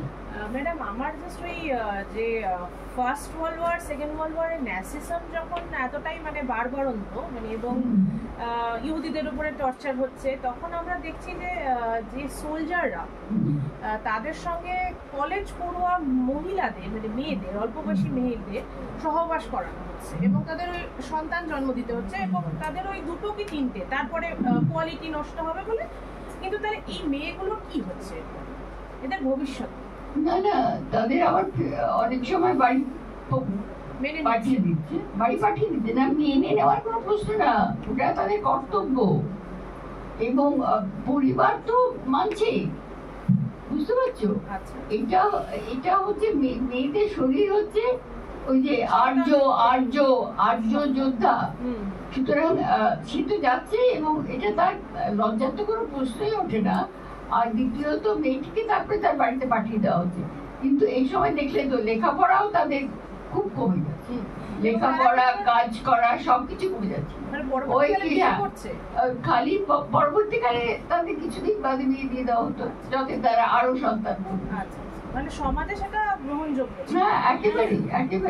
মানে হিটলার মানে বলছে বিয়ে মানে বিবাহিত অবস্থায় সন্তান ধারণ এবং অবিবাহিত, মানে তোমায় তখন অ্যাংলো স্যাক্সন পরিবারের মেয়েরা, অ্যাংলো না মানে ওই যাদেরকে ইয়ে বলা হতো জার্মান বলে, তাদের রিয়াল জার্মান, তাদের রক্ত পরীক্ষা করে তাদেরকে সোলজারদের কাছ থেকে পাঠিয়ে দেবো। সাংঘাতিক, মানে শুধু প্রক্রিয়েশনটাই ছিল মেয়েদের কাছে, কিন্তু পরিবারও একটা ভীষণ ইম্পর্টেন্ট পার্ট। দেখলে তো হিস্ট্রির মনোগ্রাফি মানে তার বক্তৃতায় মেয়েদের আর কোনো কাজ নেই, বাড়িতে থাকবে এবং সন্তান ধারণ করবে, যাতে ফিউচার ইয়ে হয়, যেমন চলবে। আর একটা জিনিস ম্যাডাম, এই যে মহিলা উইভার্স যারা ছিলেন, এদের কি কোনো মানে একটা কোনো ফ্রান্ট বা এদের কোনো একটা ইউনিয়ন বা কোনো কমিটি, কিছু একটা প্ল্যাটফর্ম? না, অর্ধেক জায়গায় এই কিছু ধরো ফ্রান্স, তারপরে এরকম ধরনের জায়গায় আর্টিস্টরা আর্টিস্ট ভিলেজ করে থাকতো, তাতে অনেক সময় এই সমস্ত মহিলারা গিয়ে থাকতেন, আর্টিস্টদের সঙ্গে তাদের সম্পর্ক হতো, যাদের সম্পর্ক হতো তারাও থাকতেন, আবার যারা কিছু আর্টিস্ট ওরকম থাকতেন। তো এই পলা প্যারিসন বেকার যেরকম চলে গিয়েছেন, কার কাছে এটা হতো। প্যারিসে বিশেষ করে ফ্রান্সে ওই আর্টিস্ট কমিউন নিয়ে এদের কথা আমরা শুনছি, কিন্তু এতে না, ইউনিয়ন কি শিখতে দিচ্ছে না, তাই এটাই হচ্ছে না। মানে কৃষকরা তো সংগঠিত ছিল, মানে শ্রমজীবী মানুষের সংগঠন তো ছিল, কিন্তু মেয়েদের অ্যালাউ করছে। আরে এরা তো অধিকাংশ না, তাদের সংগঠনে কৃষক মহিলারা রয়েছে, কিন্তু শিল্পীরা হচ্ছে অধিকাংশই মধ্যবিত্ত, তো তারা এসে তো কৃষকদের সঙ্গে থাকতে পারে, কিন্তু কৃষক পরিবারে জন্ম নিতে পারে, থাকতেও পারে, কিন্তু তারা শিল্পী হিসেবে কৃষক ইউনিয়নের মধ্যে ওই হ্যাঁ, এটা তো একটা এলিট না, মহিলারা তারা না, হ্যাঁ। কৃষক তাঁতি এটা পেশাগত ইউনিয়ন, হ্যাঁ। সেখানে তাদের স্লিভ বা ইয়ে থাকতো। ওয়ার্কার্স মেয়ে আর্টিস্টই খুব কম ওইভাবে বেরিয়ে আসতে পারতো, যাদের কাজ দেখানো হচ্ছে না, এই খুব আমরা কজন পাচ্ছি। দমিয়ে দেওয়া হতো, প্রতিভাটা প্রকাশ করা। হ্যাঁ। বেশ, আর কারো কিছু প্রশ্ন আছে? বলো বলো বলো, কিছু বলো, যা মনে আসে বলো না। এই সময়টা মানে শুধু মানে শিল্পী হিসেবে বা মানে উপেক্ষিত নারী শিল্পী হিসেবে যে কাটে গোলবেল গুরুত্বপূর্ণ তা না, মানে ওনার ছবিগুলো হচ্ছে একটা সময়ের দলিল। অসম্ভব। হ্যাঁ, মানে জার্মানিতে যখন হ্যাঁ। পেসেন্ট ওয়ার্কার্স স্ট্রাগল চলছে এবং এই পরিমাণ স্টেট রিপ্রেশন এবং মেয়েদের উপর এবং ধর্ষণের যে চিত্র, মানে জমিদারদের দ্বারা ধর্ষিত হচ্ছে, সেনাবাহিনীর দ্বারা ধর্ষিত হচ্ছে, যে প্রচন্ড একটা সেক্সুয়াল ভায়োলেন্স হ্যাঁ মেয়েদের ওপর সংগঠিত হয়েছে, তারও কিন্তু মানে মানে সাংঘাতিক দলিল, সাংঘাতিক দলিল ওনার ছবি, মানে হিস্টোরিক্যালিও ভীষণ সিগনিফিকেন্ট। হ্যাঁ, that is why. হ্যাঁ, মানে একটা গোটা সময়কে ধরা হচ্ছে প্রচন্ড নাজি অত্যাচার মেয়েদের উপর এবং সাধারণ মানুষের উপর, মানে ফিউডাল স্ট্রাকচারের মধ্যে। ইন্টারেস্টিংলি না, কাটে খরচের উপর বই ইংরেজিতে বেশি পাওয়া যায় না রে, খুব কম। মানে যা পেয়েছিলাম আমি পেতে আমার খুব কষ্ট হচ্ছে। আমরা সত্যি আজকে যে ওনার সম্বন্ধে জানতে পারলাম সেটা আমাদের সৌভাগ্য। হ্যাঁ, মানে প্রশ্ন আমরা সত্যি জানি না, যার নাম আগে কোনোদিন শুনিনি তার সম্বন্ধে খুব বেশি প্রশ্ন হয়তো করতে পারবো না, কিন্তু এই সময়টা তো আমরা পড়েছি, মানে এই সময়টা আমাদের পড়তে হয়। এবং এই যে হিটলারের যে মেয়েদের সংক্রান্ত নীতি তোমাদের সব পড়িয়েছি, হ্যাঁ, এবং যুদ্ধ এবং নারী এই যে প্রচন্ড যে ধর্ষণের ঘটনা, তো উনি মারা গেছেন কবে, মানে দ্বিতীয় বিশ্বযুদ্ধের পরে কি চলছিল সে সময়? 45, মানে যুদ্ধ সবে শেষ হয়েছে। হ্যাঁ, এই যে ভাগ্যশ্রী আমাদের একজন এক্স স্টুডেন্ট, সামনে এসে বলো, ওইখান থেকে নয়, মানে মাইক আমরা দিতে পারছি না, এখানে এসে বলো। 1945 সালে 78 বছর সবে যুদ্ধ তখন শেষ হয়েছে। এসো এসো, সামনে এসে বলো। ম্যাম, প্রথমেই বড়দের সবাইকে প্রণাম জানাই, আর অপর্ণা ম্যামকে আরো ধন্যবাদ কালকে শেয়ার করার জন্য। এটা আমি রাত্রে একটু স্টাডি করেছিলাম। আমার 4টে কোশ্চিন রয়েছে। প্রথমত, আপনি যেটা বললেন কাটে করুই, ফ্যামিলি সাপোর্ট উনি অনেক পেয়েছিলেন দেখলাম, যেটা চাইল্ডহুড থেকে এবং ওনার হাজবেন্ডের থেকে। তো এটা কি ওনার কেরিয়ারের ক্ষেত্রে একটা সুবিধাজনক দিক ছিল? অ্যান্ড আমরা তো পিকচারের থ্রুতে ডেপিকশনটা দেখতে পাচ্ছি যে সেটা কতটা ভিজুয়ালাইজ করছে, কিন্তু আমরা দেখেছি আমাদের যেটা 4th সেমিস্টারে ছিল, আমাদের অনেক মুভিজ পড়তে হয়েছে, সেখানেও আমরা দেখছি ট্রাইবাল উইমেনকে কীভাবে অপ্রেসড হতে হচ্ছে এবং সেই বাবুদের কাছে গিয়ে, এবং কন্টিনিউ তারা সেই অপারেশনের মধ্যে দিয়ে যাচ্ছে। তো মুভিজ তো একটা বড় প্ল্যাটফর্ম, যেটা পিকচারের থেকেও বড় কথা, সেটা অনেকটা মানুষের কাছে পৌঁছে যাচ্ছে। এটা আপনি কোন দৃষ্টিভঙ্গি থেকে দেখেন? অ্যান্ড থার্ড কোশ্চেন ইজ, আপনি বললেন ইন্টারডিসিপ্লিনারি অ্যাপ্রোচ নিয়ে করেছেন, এবং এখন বিভিন্ন সেমিনার অ্যাটেন্ড করতে দেখেছি। রিসেন্টলি যেটা অ্যাটেন্ড করেছিলাম শ্রীমন্তী দাশগুপ্তের, উনি হচ্ছে অ্যানথ্রোপোলজি স্টুডেন্ট, আমেরিকান ইউনিভার্সিটিতে পড়ান, ওটাও অম্পর্ণা ম্যাম শেয়ার করেছিলেন, এবং উনি প্রস্টিটিউটের উপর কাজ করেছেন সোনাগাছিতে। তো এটা ইন্টারডিসিপ্লিনারি অ্যাপ্রোচ আপনার কেরিয়ারের শুরুতে এটা কতটা চ্যালেঞ্জিং মনে হয়েছিল? And the last question is, আপনি যেটা বললেন to see women from women's perspective, এটা যদি একটু বলেন ক্লিয়ার করে, তাহলে আমাদের ইন ফিউচার কাজ করতে আরও সুবিধা হবে। আমাদের এক্স স্টুডেন্ট সেট পেয়েছে, গবেষণা করতে চায়, এসেছে, অনেক দূরে থাকে কিন্তু এসেছে, হাওড়ায় থাকে। হ্যাঁ হ্যাঁ, প্রথম প্রশ্নটা ছিল বলো কি? হ্যাঁ, ফ্যামিলি সাপোর্টটা পেয়েছে। হ্যাঁ, ফ্যামিলি সাপোর্ট সাংঘাতিক পেয়েছেন, এবং ওর স্বামী ডাক্তার ছিলেন। ওই ডাক্তারের কাছে লোকের দেখাতে আসতো, তখন উনি ভালো করে তাদের মানে স্টাডি করতে পেরেছে। মানে ওইরকম ভাবে নুচরানির মতো নয়, কিন্তু দেখতে পেয়েছেন, ক্লোজ কোয়ার্টার থেকে তাদের বাড়িতে যেতে পেরেছেন। আর তোমার দ্বিতীয় প্রশ্নটা হচ্ছিল যে হ্যাঁ, মুভিসটা যেটা মুভিস এবং হ্যাঁ। অন্যান্য প্ল্যাটফর্মের থ্রুতেও এগুলো খুব মেসেজ স্প্রেড করা হচ্ছে। হ্যাঁ মানে কালকে আমি ম্যাম শেয়ার করার পর আমি ওটা স্টাডি করলাম, রাত্রে কিছু ইংলিশ আর্টিকেলই পেয়েছিলাম। কিন্তু মুভিটা একটা বড় প্ল্যাটফর্ম, সেটার থ্রুতে আমরা এই যে অপারেশনের স্টোরিগুলো দেখতে পাচ্ছি। রিসেন্টলি একটা মিসেস মুভি, সেটাও ভীষণ ভাইরাল হয়েছে।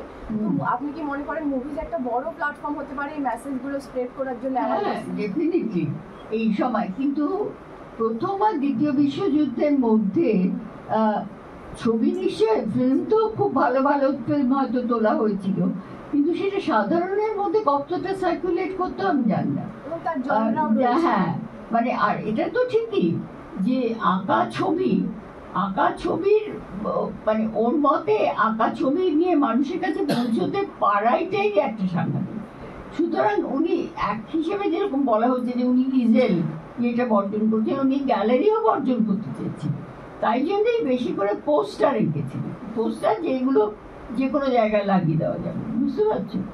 আর সুতরাং এক হিসেবে মানে শিল্পীদের যেটা উচ্চকোটি শিল্পীর মানে যেটা মানদণ্ড এবং শিল্পের বাজারে যে মানদণ্ড, সেইটা থেকে কাঠে কলমে নিজেকে বের করে আনতে পেরেছিলেন। এটাই হচ্ছে কথা, এখানে ওর প্রাসঙ্গিকতা আমাদের কাছে। আর ওই লাস্টে তুমি যেটা বলছো এবার নারী দৃষ্টিতে নারী, হ্যাঁ এটা বসু তুমি এইটা নিয়ে যারা নারী শিল্প সমালোচক তারা অনেক আলোচনা করছেন। প্রথমটাই আমি যেটা একটু বলেছিলাম, লিন্ডা নকলিন উনি বলেছিলেন যে why is there no female Michelangelo? কারণ আমরা একটা কথা হচ্ছে বাসারি বলে একজন, তিনি ইটালিতে রেনেসাঁসের সময় সমস্ত আর্টিস্টদের একটা ডাইরেক্টরি তৈরি করেছিলেন। তার থেকে কিন্তু আমরা কিছু কিছু মহিলা শিল্পীদের নাম পাই, কিন্তু যে জায়গায় লিওনার্দো দা ভিঞ্চি বা মাইকেল অ্যাঞ্জেলো উঠেছিলেন সেই জায়গায় কোনো মহিলা শিল্পীর নাম আমরা পাচ্ছি। এখন ওর মতে এটা একটা নন কোয়েশ্চেন, কারণ আমরা কখনোই মহিলা মাইকেল অ্যাঞ্জেলো পাবো না। তার কারণ হচ্ছে জিনিয়াসের যে কনসেপ্টটা, কে জিনিয়াস, সেই জিনিয়াসের কনসেপ্টটা ইজ এন্টায়ারলি পেট্রিয়ার্কাল।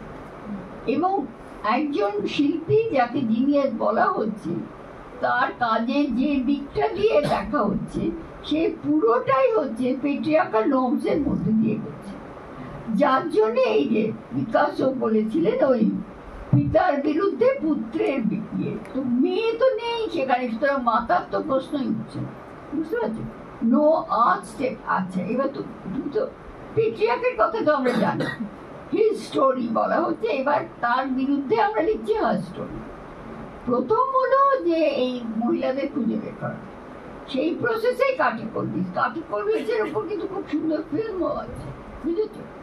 দ্বিতীয়ত হচ্ছে এখানে দেখো তুমি, আমরা দেখতে গিয়ে কিন্তু কাঠিকলবিসও পরিবার আঁকছে, নারীর শুধু নারী, একক নারী, তার একক দুঃখ না, হয় তার ছেলে মরে যাচ্ছে, নয় সে খেতে পাচ্ছে না বসে আছে, তার বাড়ির লোকেরা মরে যাচ্ছে, নইলে সে সবার সঙ্গে মিলিয়ে বিদ্রোহে যাচ্ছে, বুঝতে পারছো?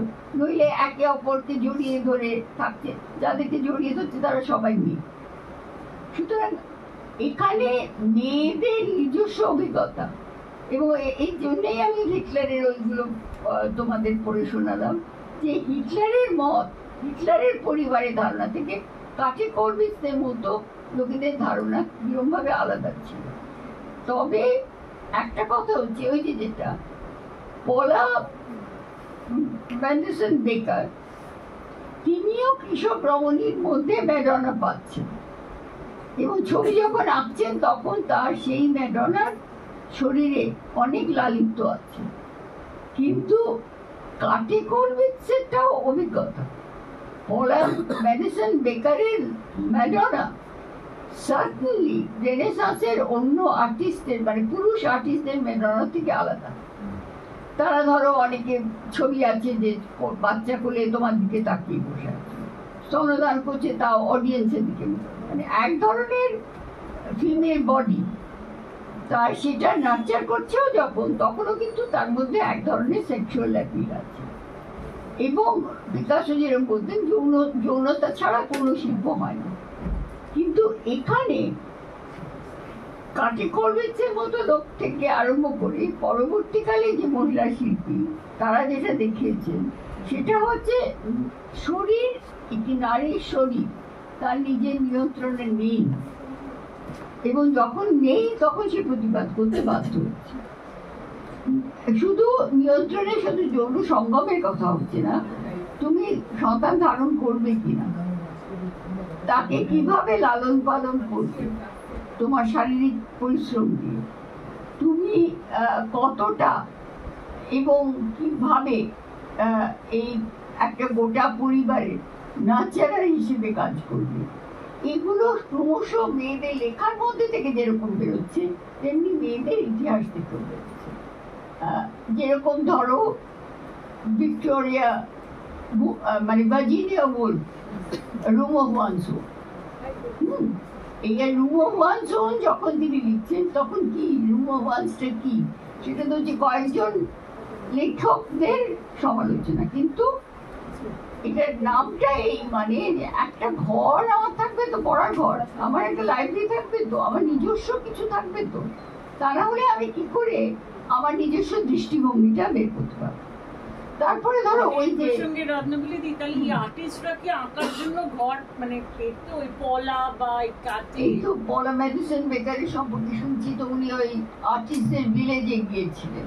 সত্যি কথা বলতে কি জানো তো, ইউরোপিয়ান আর্ট সম্পর্কে বসে এখানে পড়া খুব শক্ত, তার উপরে আবার মহিলা শিল্পীদের সম্পর্কে যা লেখা, আর এই বইগুলো এত এক্সপেন্সিভ, আর আমাদের সাধারণ লাইব্রেরিতে এসব কিছু রাখে, ফলে আমি যা জানছি সেগুলোই ডেটেড, আরও নিশ্চয় লেখা বেরিয়েছে।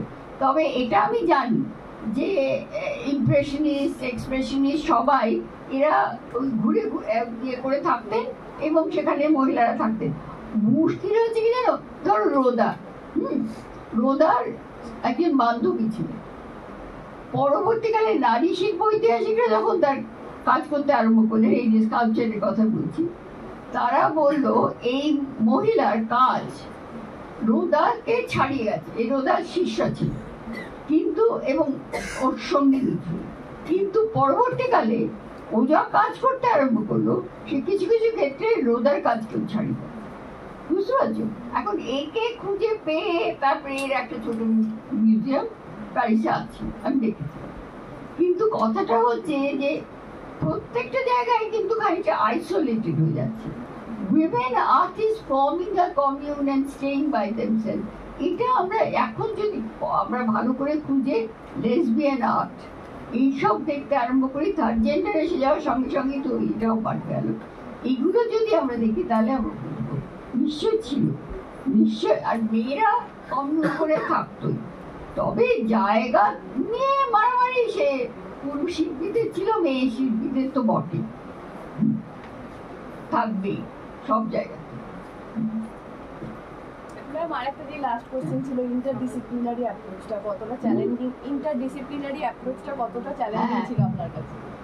আমার কাছে ছিল, খুবই চ্যালেঞ্জিং ছিল। কারণ বসু, আমি প্রথম যখন আমি ঠিক করলাম যে আমি শিল্প ইতিহাস নিয়ে কাজ করব, তখন তো আমার মাথায় বাজ ভেঙে পড়ল, মানে কোথা নেই, হিস্ট্রি ডিপার্টমেন্টে কেউ কোনোদিন ভাবিনি। এখন আমায় যেতে হলো তখন এর কাছে, এনশিয়েন্ট হিস্ট্রি যাদের কাছে গেলাম তারা রাজি হলেন না। কল্যাণ গাঙ্গুলি ছিলেন, তিনি খুব চমৎকার লোক, তিনি আশুতোষ মিউজিয়ামেরও কিউরেটর ছিলেন, এনশিয়েন্ট হিস্ট্রিতেও লিডার ছিলেন, তিনি রাজি হলেন। কিন্তু উনি আমাকে বললেন যে বের করে নিয়ে এসো অরিজিন অফ রাজস্থানী পেইন্টিং। তো অরিজিন অফ রাজস্থানী পেইন্টিং তো আমার মাথায় বাজ, কোথেকে পাবো কিনা। তো আমারই এক ছাত্রী, আমার ফার্স্ট ব্যাচের ছাত্রী শ্যামলী, তার বিয়ে, সে বিয়ে করেছিল ডক্টর অশোক দাসকে, তিনি তখন মিউজিয়ামের ডিরেক্টর। তো আমি ওর সঙ্গে দেখা করলাম, তো উনি একটু এসে আমাকে বললেন আপনি যদি এটা লিখতে পারেন তাহলে পিএইচডি কেন আপনাকে এখনই ডিলিট দিয়ে দেওয়া উচিত, কারণ এই বিষয়ে কেউ মানে নিশ্চিন্ত কোনো কথা বলেনি, এখনো এটা ভীষণ বিতর্কিত বিষয়। তবে আমি একটা লিস্ট করে দিচ্ছি, বলে আমাকে সঙ্গে করে আলাপ করিয়ে দিলেন আর্ট সেকশনের লাইব্রেরি, যে লাইব্রেরিটা শুধু ওরাই ব্যবহার করতেন, কিন্তু আমার স্পেশাল পারমিশন করে দেওয়া হলো। সেই মানে সব কিছুই বুঝলে স্পেশাল করে তবে আর্ট হিস্ট্রিতে ঢোকা। কিন্তু পরবর্তীকালে সত্যি কথা বলতে কি, আমি যেটা তপতি ঘোষ ঠাকুর থেকে বলি যে ভাগ্যিস ও এলো আর্ট হিস্ট্রিতে, তাই অন্তত সাবজেক্টটাও আমরা আমাদের কাছে রেসপেক্টেবল হলো। তার আগে পর্যন্ত সবাই আমাকে নিয়ে খুব হাসতো। আমি যখন কাজ করতে আরম্ভ করি, মানে যারা আমার অল্প বয়সী বন্ধু, আমার খুব সাপোর্টার, তারাও কিন্তু মানে গৌতম ভদ্রের মতো তারা এটাতে খুব খুশি ছিল যে আমি এরকম একটা কাজ করতে আরম্ভ করেছি মুঘল পেন্টিং নিয়ে। কিন্তু প্রয়োজন হলেই তারা বলতো, ও আপনার ওইসব আর্ট ফাট আমরা বুঝি না। সুতরাং ওটা আমাকে নিজেকে আয়ত্ত করতে হতো। এখন আর্ট হিস্ট্রি পড়তে গিয়ে আমি বুঝলাম তার একটা নিজস্ব ল্যাঙ্গুয়েজ আছে, সেটা আমাকে রপ্ত করতে হবে, সেটা আমাকে বুঝতে হবে, এবং এর জন্যই আমি ইউরোপিয়ান আর্টও পড়ি। তো এক সময় তার ফলে ধরো ইন্টারডিসিপ্লিনারি হলে আমাকে সোশ্যাল হিস্ট্রি পড়তে হচ্ছে, ইকোনমিক হিস্ট্রিটা জানতে হচ্ছে, এবং সেই সময় বাজার ভর্তি, আমাদের জগৎ ভর্তি হয়েছিল ইকোনমিক হিস্ট্রি অ্যান্ড মানে সাংঘাতিক লেভেলের ইকোনমিক হিস্টোরিয়ানরা। অমিয় বাগচি থেকে আরম্ভ করে যিনি ইকোনমিক্সে, তার থেকে আরম্ভ করে ইরফান হাবিব থেকে, মিডিয়েবল থেকে এনশিয়েন্টে আর এস শর্মা, এবং তখন মার্কসিজম ঢুকছে, বুঝেছো? আমরা মোনো প্রোডাকশন দিকে ঢুকছি। তো আমি ইদানিং কালে এত বছর বয়সে আমি হীরেন্দ্র মুখার্জির বইয়ের একটা ভূমিকা লিখলাম 3 পাতা, যে বইটা শুধু মোনো প্রোডাকশন নিয়ে হিস্ট্রি হচ্ছে। এটা আমি বিয়েকে দেবো অপর্ণাকে। এবার আমরাও মানে ফলে বুঝতে পারছো, হঠাৎ মনে হলো অনেক কিছু পড়তে হবে। আর তাছাড়াও ইতিহাস আলোচনা করার সময় তুমি দেখছো না ফুকো কিভাবে সাইকো অ্যানালিসিস এবং এটার উপর নির্ভরশীল। সুতরাং আমাদের তো ইতিহাস চর্চারও ভাষা বাকি। এইগুলো সবই মাথার পেছনে কাজ করতে হয় যদি তুমি আজকে মানে আর্ট হিস্ট্রি করো। এবং তবুও দেখবে যারা আর্টিস্ট এবং আর্ট হিস্ট্রি করছেন, তারা কিন্তু আমাদের কাজের মধ্যে অনেক ভুল ত্রুটি দেখেন। যেরকম তারা মনে করেন না যে এই ধরনের সামাজিক ইতিহাস, মানে হিটলারের বক্তব্য দিয়ে আমার কাটে কলবিচ আলোচনা করা উচিত হয়নি, এটাও আমাকে বলা হয়েছে। সুতরাং সেটাও একটা কারণ যার জন্য আমি এটা ছাপাতে পারিনি, ভয়ের জন্য। ফলে এটা থাকবেই। তুমি যখন কাজ করতে যাবে তুমি আরো অনেক চ্যালেঞ্জ ফেস করবে। মুঘল পেন্টিং এর উপর বইগুলো ভীষণ এক্সপেন্সিভ। সোম প্রকাশ বর্মার বই তো আমি পাচ্ছি না, ভীষণ এক্সপেন্সিভ। পার্সি ব্রাউনের বইও পাচ্ছি না, ওটা অনেক কষ্টে পেয়েছি, ভীষণ এক্সপেন্সিভ। ম্যাডামের বই পড়েছো? দরবারি শিল্পকলা, দরবারি শিল্পের স্বরূপ বাংলায়। বাংলায় পড়েছো? না আমি পড়িনি, আমি পড়ে ওটা ইতিহাস সংসদ থেকে বেরিয়েছে। না ওটা ঠিমা থেকে বেরিয়েছে। আমি দেখবো যাতে তোমাদের কাছে পৌঁছয়, কারণ হ্যাঁ ওটা আমি ওই ছাত্রদের, আমি আমার ছাত্রদের জন্যই লিখেছিলাম, বাংলায় পড়াতে হতো, আর ওদের কোচিং ক্লাসে এটা পড়াতো।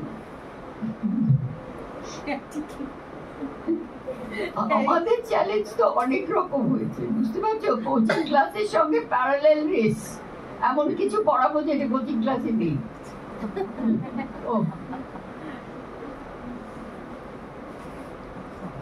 Thank you ma'am.